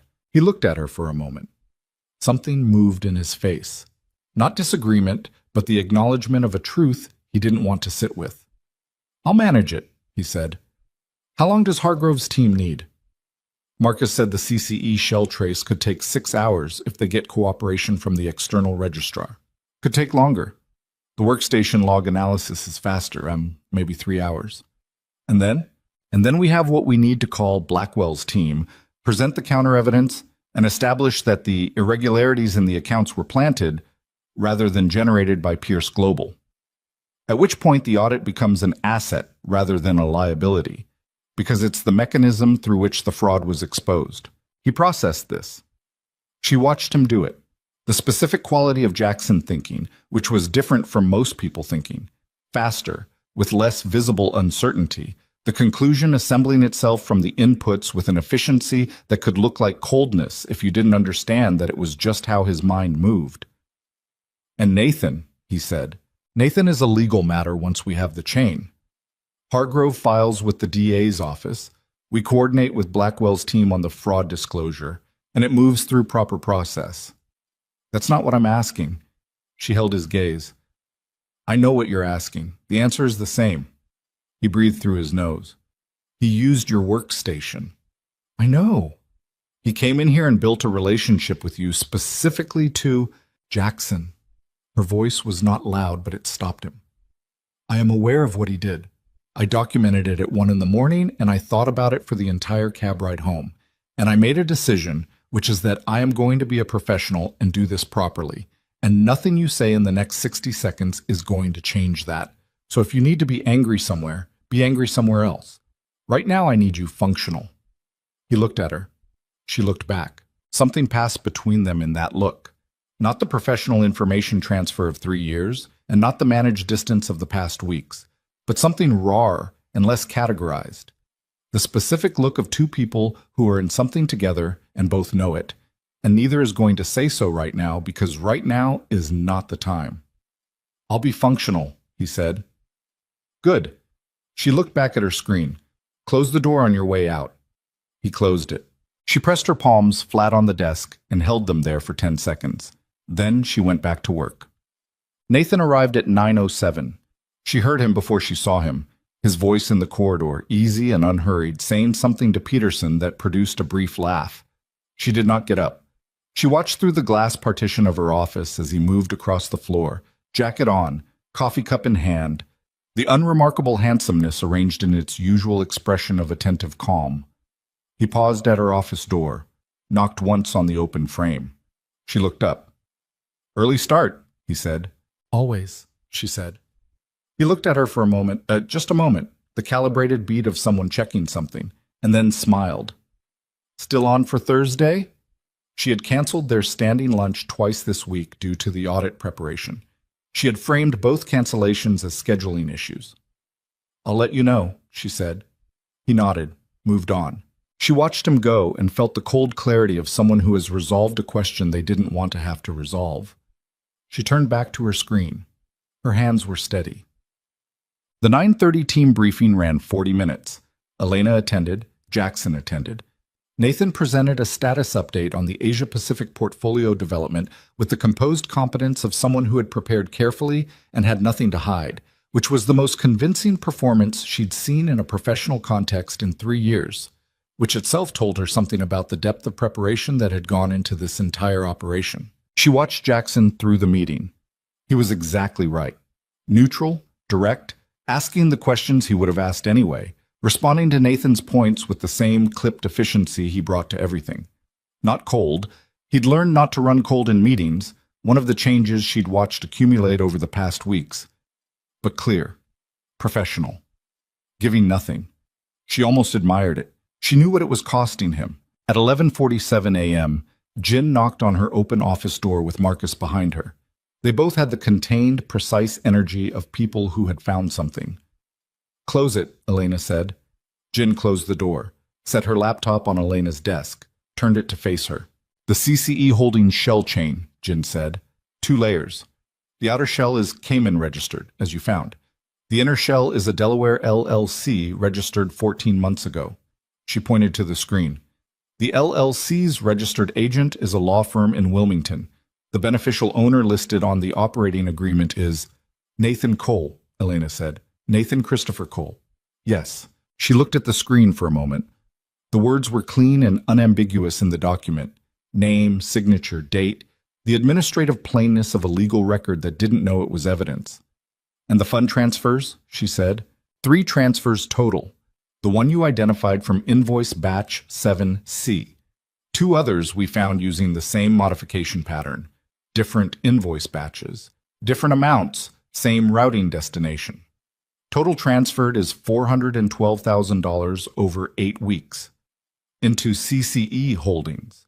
Into CCE Holdings. Elena sat back. "That's not a lot," she said, "for what he was risking." "No," Marcus said. "It's not." He leaned over and moved the screen slightly, pulling up a secondary document. "Which is why we kept looking. The fund transfers aren't the main event." She looked at the secondary document. It took her 30 seconds to understand what she was looking at. Then she sat forward very slowly. It was a short position, a securities short position opened through a brokerage account registered to a second entity. Not CCE Holdings, a different structure, UK registered, 11 weeks ago. The position was against Pierce Global's parent holding structure. The size of the position was significant enough that a major reputational event, say a fraud finding in a regulatory audit, would generate a payout that made the $400,000 look like a preliminary expense. "How much?" she said. Marcus told her. She was quiet for 3 seconds. "He didn't come here to steal from the company," she said. It wasn't a question. She was saying it to hear herself say it, to feel the shape of it in the room. "He came here to destroy the company's valuation," Jin said. The invoice manipulation was the trigger for the audit. The audit was the mechanism for the fraud finding. The fraud finding tanks the stock. The short position pays out. And then he walks away clean because he's not the one who reported the fraud. Blackwell's team reported it. He's just a VP who got caught in the crossfire. Elena looked at the screen. What's the brokerage account trail? The UK entity? That's going to take longer. Probably another 8 to 12 hours, but the entity name, Jin pulled it up. RCC Capital Partners. Elena looked at the name, RCC. She pulled Nathan's file from the corner of her desk. She'd brought it up this morning, some instinct, and it was still open to the biography page. His mother's maiden name was listed in the international background check portion, required for the executive package, a standard Pierce Global compliance form. Her name was Rose Cole Carmichael. RCC. His mother, Elena said quietly. Marcus and Jin were silent. He registered the brokerage entity in his mother's initials. She looked at the screen. 14 months of planning, 2 shell structures, a curated professional profile, a VP mandate specifically designed to give him account access, and he named the structures after himself and his mother. She pressed 2 fingers to her temple. He wanted to be found eventually, after the fact. He wanted someone to see the architecture. Jin said, "Some of them do." Elena looked at her. "In my experience," Jin said without inflection, "some of them want credit for the construction. They build things to be understood in retrospect." Elena thought about Tuesday lunches. The right questions. The ease. The invitation to dinner. She thought about, is there something between you and Pierce? She picked up her phone and called Hargrove. "We have the ownership change," she said. "Get Jackson." The meeting was in Jackson's office on 46, which was the most private space in the building. Hargrove, Marcus, Jin, Jackson, and Elena. The door locked. The floor otherwise empty at midday. Most of the executive staff was in a separate strategy session 2 floors down that Jackson had quietly ensured ran long. Marcus presented the findings in 11 minutes. Clean, sequential, fully documented. Jackson listened without speaking. He sat at his desk with his hands flat on the surface and his eyes on Marcus, and he did not move and he did not speak, and the room felt the quality of his stillness, the way a room feels barometric pressure change, not visibly, but everywhere. When Marcus finished, Jackson said, "The short position." "Yes," Marcus said. "What's the trigger date? When does it mature?" The position was structured around a 60-day window. It was opened 11 weeks ago. Marcus looked at his notes. The optimal trigger window opens in 9 days. 9 days. Jackson looked at Elena. She said, "He needs the audit finding to land in the next 9 days. After that, the position loses value rapidly, which means he's been moving on a timeline and we've just intersected it." "He knows the audit is happening," Jackson said. "He triggered the audit. He knows exactly where it is in the process." "Does he know we have this?" "No," Elena said. "Not yet." Jackson looked at Hargrove. "How fast can we move to law enforcement?" "The documentation is sufficient for an emergency filing. I can have it in front of the DA's Financial Crimes Unit this afternoon. They'll want to verify independently before they move, but with the chain we have..." She looked at Marcus and Jin. "I'd say we're looking at 48 to 72 hours before they're ready to act." "And Blackwell's team?" "I'll call them directly," Elena said. "I'll present the counter evidence and the planted audit trigger. If they're operating in good faith, and I believe they are, they'll pull back the fraud allegation and flip the narrative. The audit becomes the mechanism that caught the external scheme." Jackson nodded, slow and deliberate. He was thinking through the shape of the next 72 hours the way she'd watched him think through acquisition structures, mapping every node, every dependency, every point where the sequence could fail. "Nathan needs to stay in the building," he said. "Yes," Hargrove said. "If he leaves the jurisdiction before law enforcement is ready to move, we have a recovery problem. So we keep him here." Jackson's voice was very even. "Acting normal. For 72 hours, Elena said. He looked at her. "And you can do that. Sit in meetings with him for 72 hours. "Yes," she said, without hesitation. Something moved in his face. Not doubt. Recognition. "All right," he said. He looked at the room. "Hargrove, file this afternoon." Marcus, Jin, stay on the RCC Capital Trace. Elena. He paused. Are you all right? The question landed differently than it might have. Different from the way it would have landed from anyone else, and different from anything he'd said in 3 years of working in the same building. She looked at him for a moment. Ask me in 72 hours, she said. He almost smiled. Not quite, but almost. All right, he said again. Let's go. The next 20 hours were the kind of hours that don't feel like hours.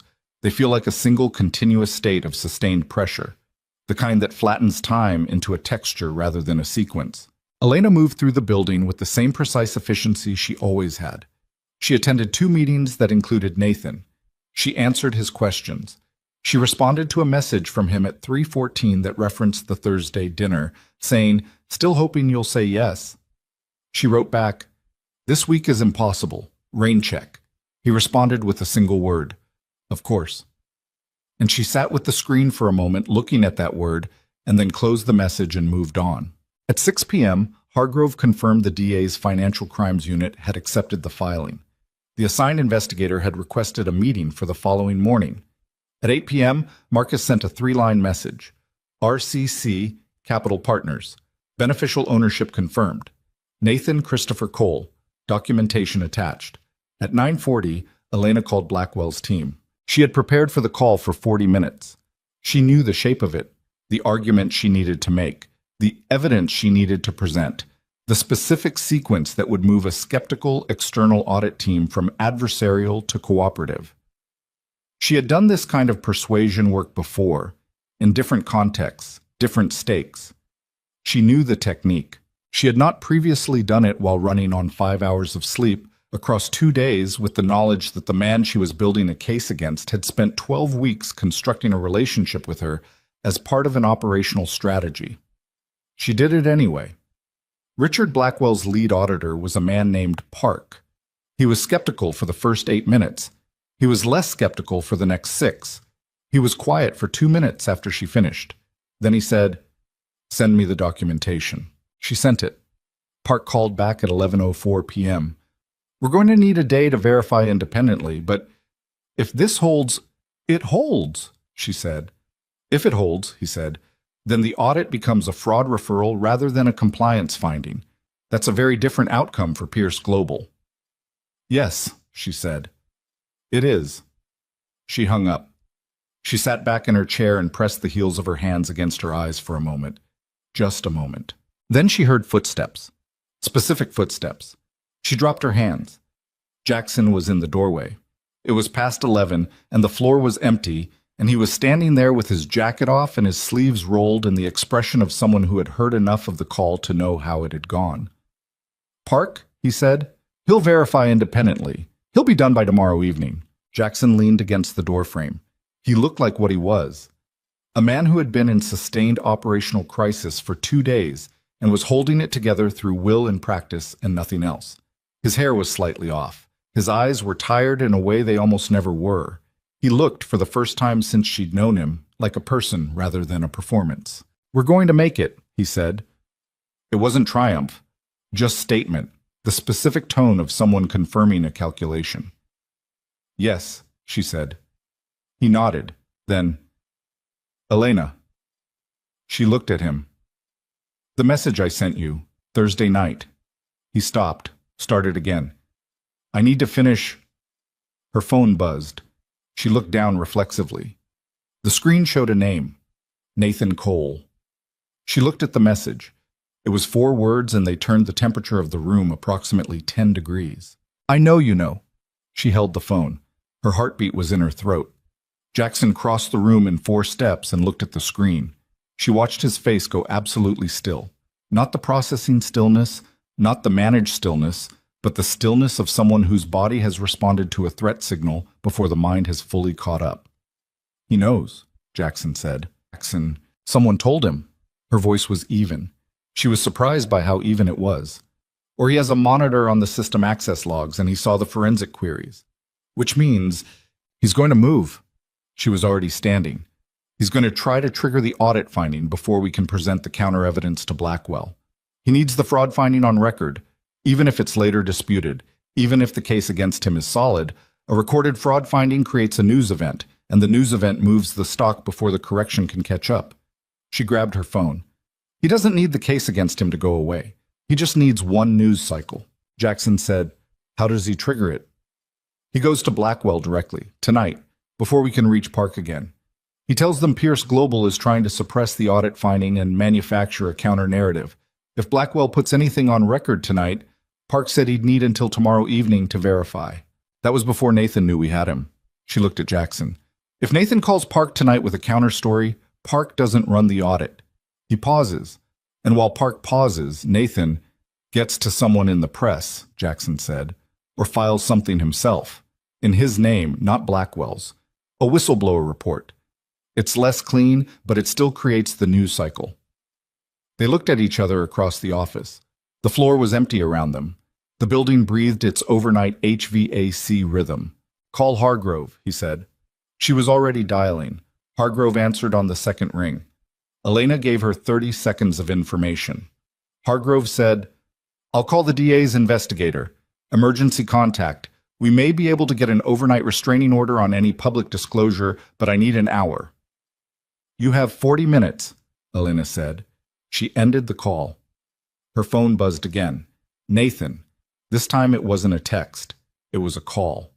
She looked at the screen, looked at Jackson. "Answer it," he said. She answered it. Nathan's voice was different than she'd ever heard it. Not the easy, unhurried quality of the Tuesday lunches, not composed, not performing, just direct, stripped of everything she'd known it to carry.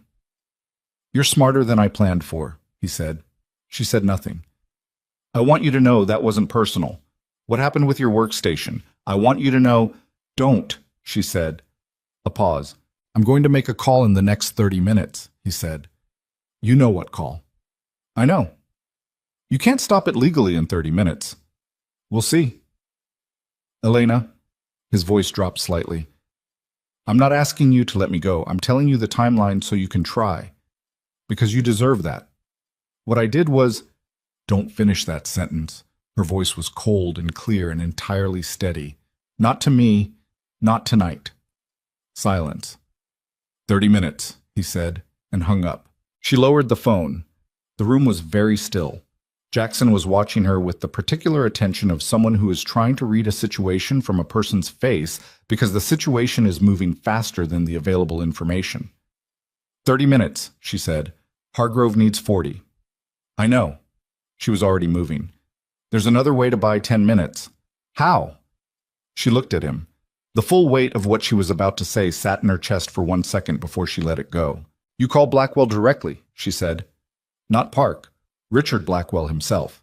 You have his number. You've had 3 prior engagements with his team. You call him right now and you tell him personally that a counter-narrative is about to be delivered to his team and you need him to hold all disclosures for 1 hour pending a direct conversation. He doesn't know you. He knows your company. He might hold. He might not." "No," she said. "He might not." Jackson looked at her. The city moved below them, 45 floors down, indifferent and continuous. "And if he doesn't hold," Jackson said quietly, "and the news cycle starts tonight, then we fight it," she said, "with what we have. We get the forensic chain in front of every financial outlet that runs the initial story. We have Marcus and Jen on record. We have the DA filing. We fight it the same way we've been fighting everything else in this building for the past 3. Jackson made the call standing in the middle of her office with his phone against his ear and his eyes on the window, and Elena standing 3 feet away watching him with the specific stillness of someone who has done everything they can do and is now entirely dependent on something outside their control. It rang 4 times. 5. She counted them. 6. Then, a voice. Older, measured, the voice of a man who answered late calls without alarm because late calls were a feature of the life he'd built. "Pierce," Richard Blackwell said. Not a question, not surprised, just the name, acknowledged. "Blackwell." Jackson's voice was completely level. Not performed level, actually level, in the way Elena had watched him become over the past weeks. The way a person sounds when they've stopped managing themselves for an audience and are simply speaking. I need 1 hour from your team. No disclosures, no filings, no contact with any external parties. 1 hour. A pause. That's a significant ask at 11:40 p.m., Blackwell said. I know what time it is. Another pause. She heard Blackwell breathing, slow, deliberate, the breath of someone making a calculation. You're going to tell me why, Blackwell said. In the morning, fully. Everything we have. And we have enough that you'll want to hear it before anything lands on record. Jackson paused once. Just once. Richard, I am asking you personally. 1 hour. The silence that followed lasted 9 seconds. Elena counted those too. 1 hour, Blackwell said. My team does nothing for 1 hour. After that, I can't hold them. That's all I need. Blackwell ended the call. Jackson lowered the phone. He turned from the window and looked at Elena, and she was already dialing Hargrove. We have 1 hour, she said when Hargrove picked up. What do you need? Hargrove said, I need 35 minutes and for you to not call me again until I call you. Done. She hung up. The office was quiet around them. 45 floors of glass and walnut and marble, and the accumulated architecture of a company built by one man from a leased office, and 3 employees and the specific kind of will that doesn't recognize when it's supposed to stop. Jackson sat down in the chair across from her desk. Not his chair, the visitor chair, the one that clients and directors used, the one that put him on the same side of the desk as everyone else. He sat in it with his elbows on his knees and looked at the floor. Elena sat at her desk. For a moment, neither of them said anything, and the silence had a quality to it that was different from the operational silences of the past 72 hours. Not the silence of 2 people managing a crisis, but the silence of 2 people who have been in a sustained emergency together and have arrived temporarily at a pocket of stillness and don't know yet what to do with it. You should call Sophie, Jackson said. He was still looking at the floor. She looked at him. What? Your sister. He glanced up. You haven't called her since Monday, I noticed. Elena held that for a moment. The specific, strange tenderness of being noticed in a particular way by someone who spent 3 years not noticing. I'll call her tomorrow, she said. He nodded. Jackson. She waited until he looked at her fully. The message. Thursday night. Something shifted in his face. The tiredness in it went a layer deeper. Not more tired, but more honest about what the tiredness was. I sent it by accident, he said. Or not by accident. I sent it before I finished it because I knew if I finished it, I would decide not to send it. So send it now, she said. Finish it now. He was quiet for a moment. He looked at the middle distance, not away from her, just past the immediate surface of the room, the way people look when they're finding words in a place they don't usually go for words.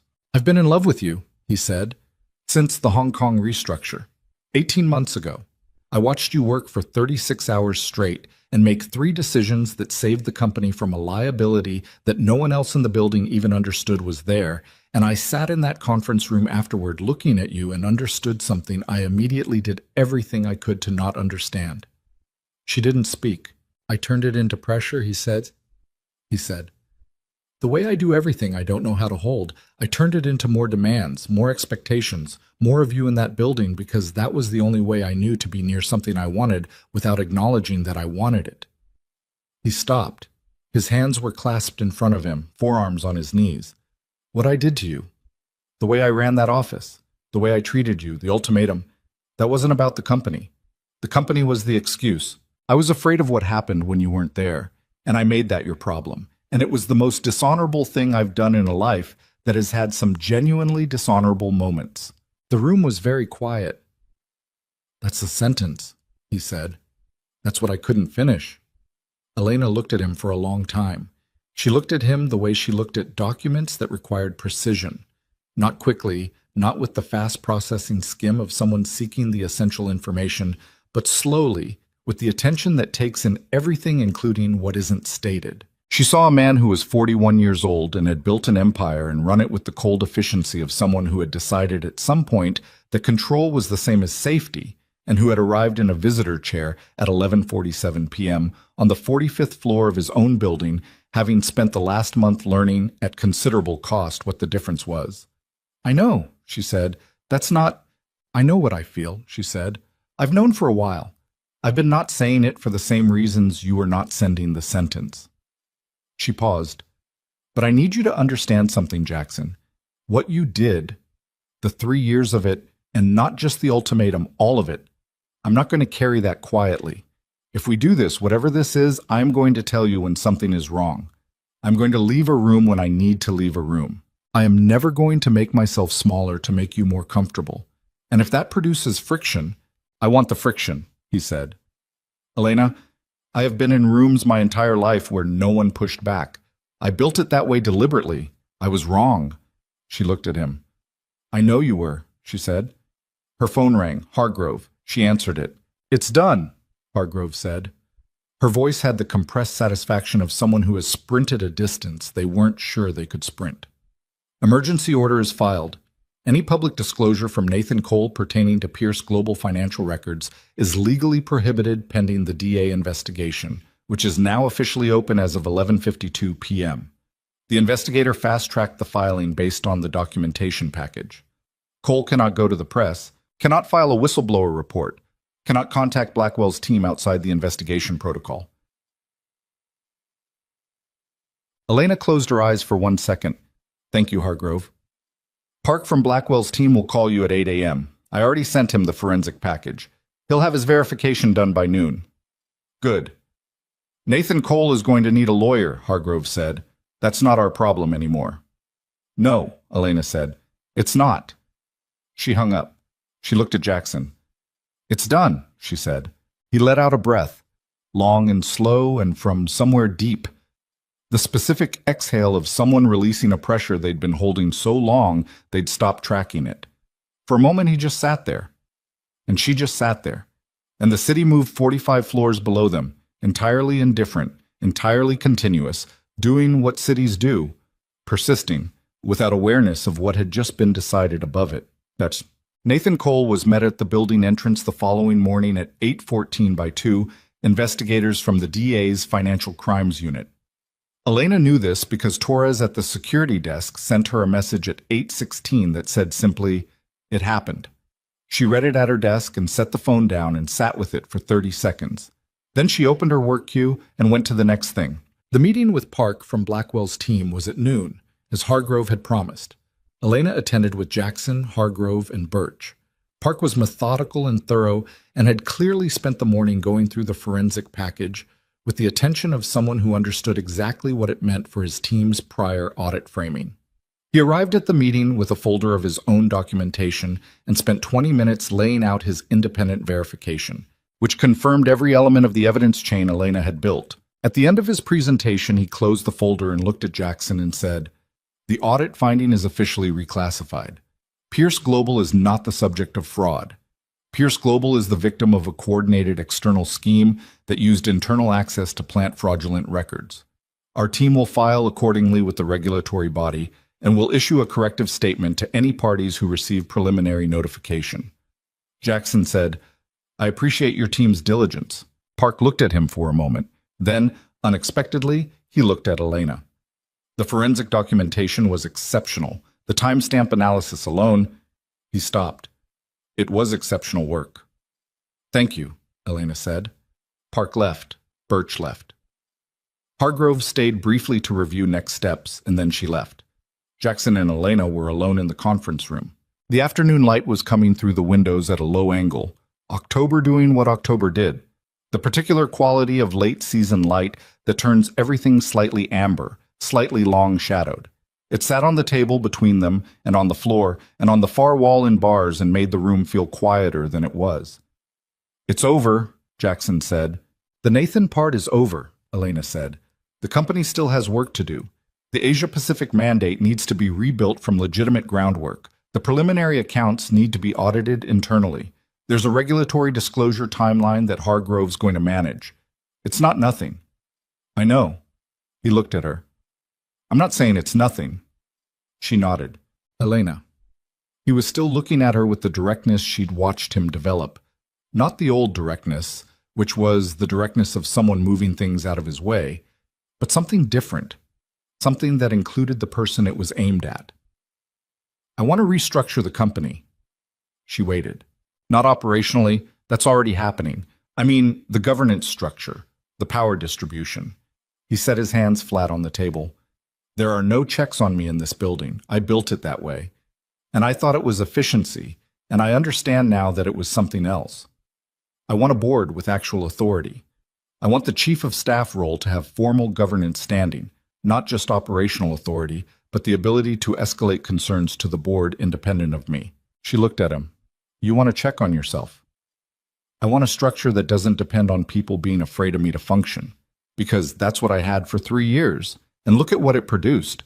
A company where a man like Nathan Cole could walk in and find exactly the vulnerabilities he needed because the vulnerabilities were built into the culture. She was quiet for a moment. The light moved slightly as a cloud passed outside.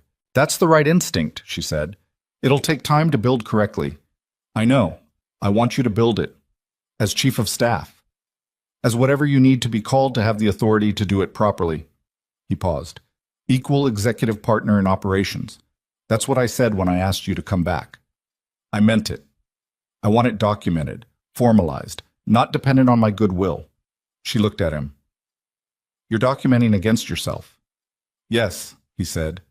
That's the point. She held the weight of that.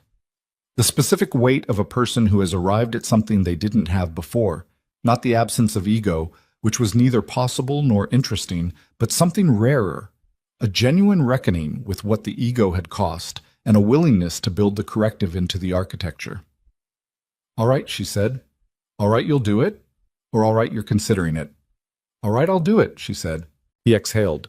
Something in him settled, visible, like a shift in the way he was sitting, a fraction of the held tension releasing. And the other thing, he said, the personal thing. I'm not going to pretend last night didn't happen. I'm not asking you to. I don't know how to do this, he said. I want to be honest about that. I know how to run a company. I know how to build things. This, he gestured slightly between them, a gesture that was more expressive than most of what she'd ever seen him do with his hands. I don't have a template for this. Neither do I, she said. I've spent 3 years as your assistant. The entire framework of how I know you is built on a structure that doesn't work anymore. So we build a different one. We build a different one, she said, slowly, with actual communication, which means if something is wrong, I tell you, and you don't respond to it with pressure or demands. You respond to it like a person. I can do that. You can try, she said. I've watched you try for the past 6 weeks, and you've been better than I expected. That counts for something. He almost smiled again. This time it went slightly further. Not a full smile, because Jackson Pierce at full smile was still something she had not witnessed and suspected was an event of some rarity, but further than almost. That might be the best review I've ever received, he said. Don't let it go to your head. Too late, he said. She looked at him across the table and felt the thing she'd been carefully not naming for 6 weeks settle into something she could see clearly. It was not simple. Nothing about it was simple, and it wasn't supposed to be. It had the specific complexity of something that had been built over time and through friction and at cost, and which would require continued work to maintain. She understood that. She was not afraid of work. She recognized, sitting in a conference room at 12:40 in the afternoon with a man she had once considered her antagonist and was now considering something else entirely, and the only appropriate response to the absurdity and the accuracy of this situation was to let it be both things simultaneously. Go do your afternoon, she said. I have a governance framework to start drafting. He stood, picked up his jacket from the back of the chair. Tonight, he said. Not the building, somewhere else. Dinner. She looked at him. Are you asking or scheduling? Asking, he said. Deliberate, clear. Then yes, she said. Tonight. He left. She sat alone in the conference room for a moment. The light had shifted while they were talking, moved across the table, reached the far edge, begun its slow withdrawal. She watched it. Then she picked up her phone and called Sophie. Her sister answered on the first ring, the way she always did when Elena called after a gap, with the particular warmth of someone who had learned not to count the gaps but to receive the call when it came. Elle, you okay? I'm okay, Elena said. You sound different. I've had a week. Sophie laughed. Tell me. So she did. Not all of it. Not the forensics and the shell companies and the 30-minute countdown, but the shape of it. The thing with Nathan and what it had cost her and what she'd built in the middle of it. And Jackson. She told Sophie about Jackson with the specific difficulty of trying to describe something you're still inside of, still assembling, still not sure has the shape you think it has. Sophie was quiet for a moment after she finished. Then she said, "You sound like you came through something." "I did," Elena said. "Good." And then softer. "I'm proud of you. You know that?" Elena pressed her palm flat against the table, felt the grain of it under her hand, the solidity. "Yeah," she said. "I know."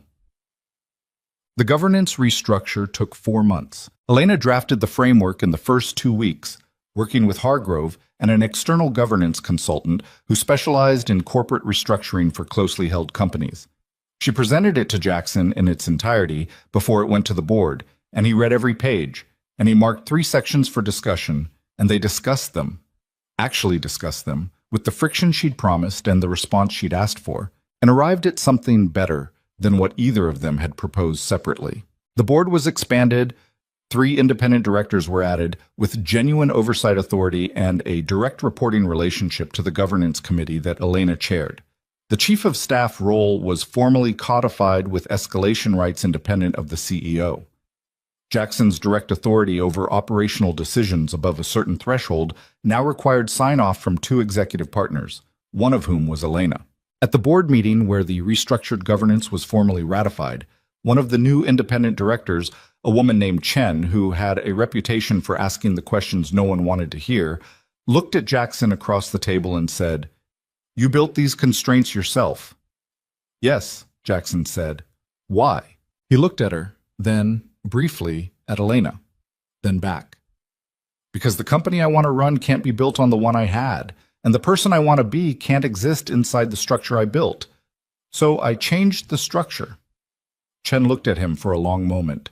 Then she wrote something on the document in front of her and said, "Ratified." The criminal case against Nathan Cole moved through the process with the particular slowness of legal machinery that is thorough because it has to be, not because anyone is in a hurry. He was formally charged 8 weeks after the night of the 30-minute countdown. The charges included securities fraud, wire fraud, and unauthorized access to protected financial systems. His lawyer filed 3 motions in the first month. All 3 were denied. The DA's Financial Crimes Unit presented the evidence chain that Elena had built, along with Marcus and Jin's forensic verification, and the thing held the way things hold when they've been built correctly. Nathan Cole did not testify. He took a plea agreement 6 months after the charges were filed. Elena was not in the courtroom. She had given her deposition 3 months earlier in a conference room at Hargrove's firm, and had answered every question with the precision she brought to everything and had not looked away from any of it, including the Thursday 6-minute window, which she described in complete detail with the understanding that honesty in a legal proceeding is not the same as self-damage, that being used was not the same as participating.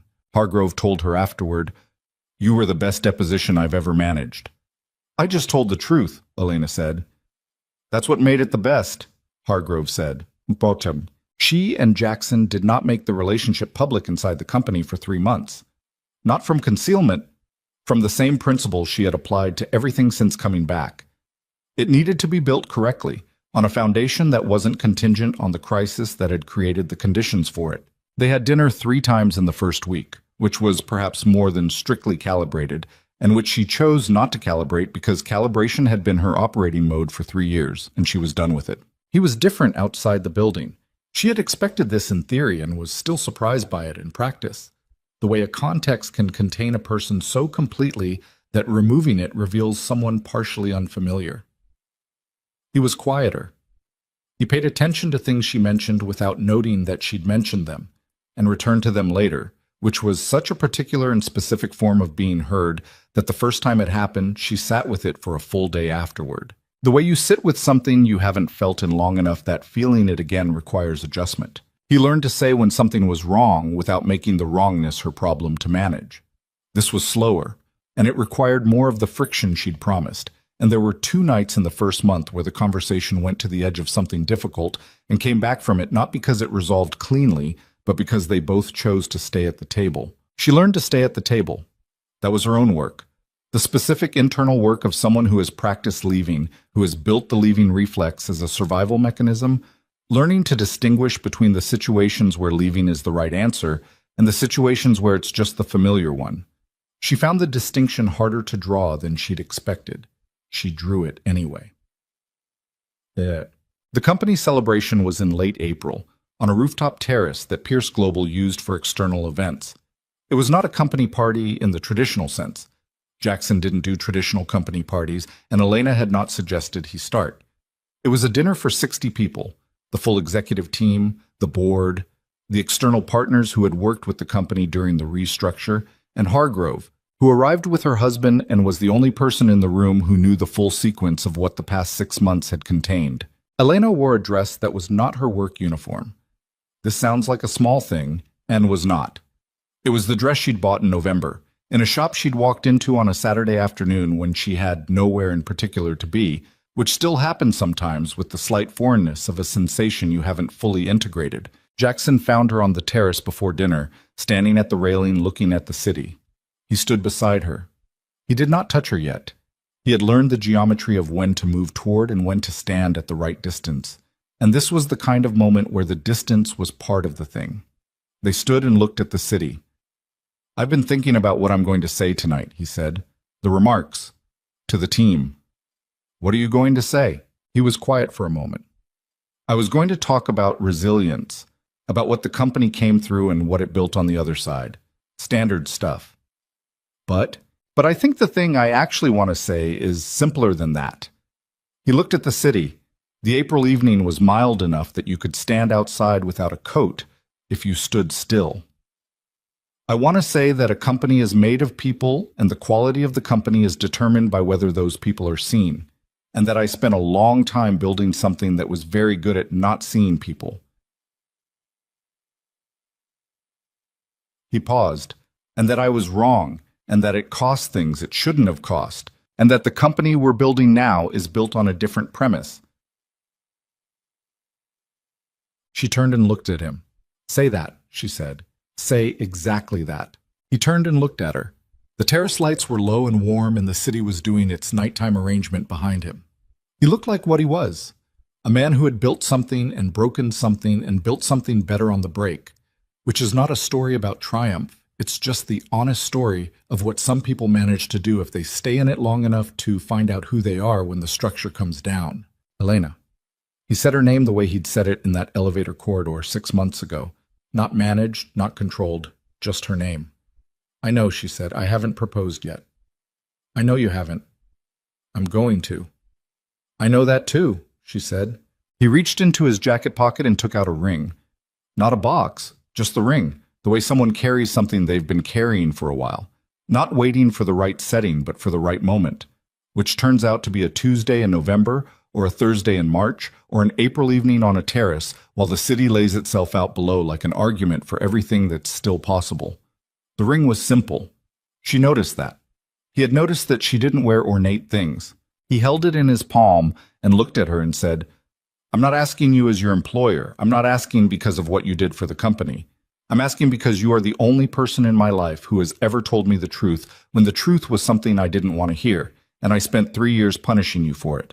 And then you came back anyway and told me again. And I don't have a language for what that means to me, except to say that I want to spend whatever time I have left learning to deserve it." She looked at him for a long moment. She looked at the ring in his palm. She thought about a morning in October when she packed her personal items in a bag and walked to an elevator and heard her own heartbeat and discovered, midair, that she was not as afraid of falling as she'd thought. She took the ring. She put it on. "You're going to have to keep working at it," she said.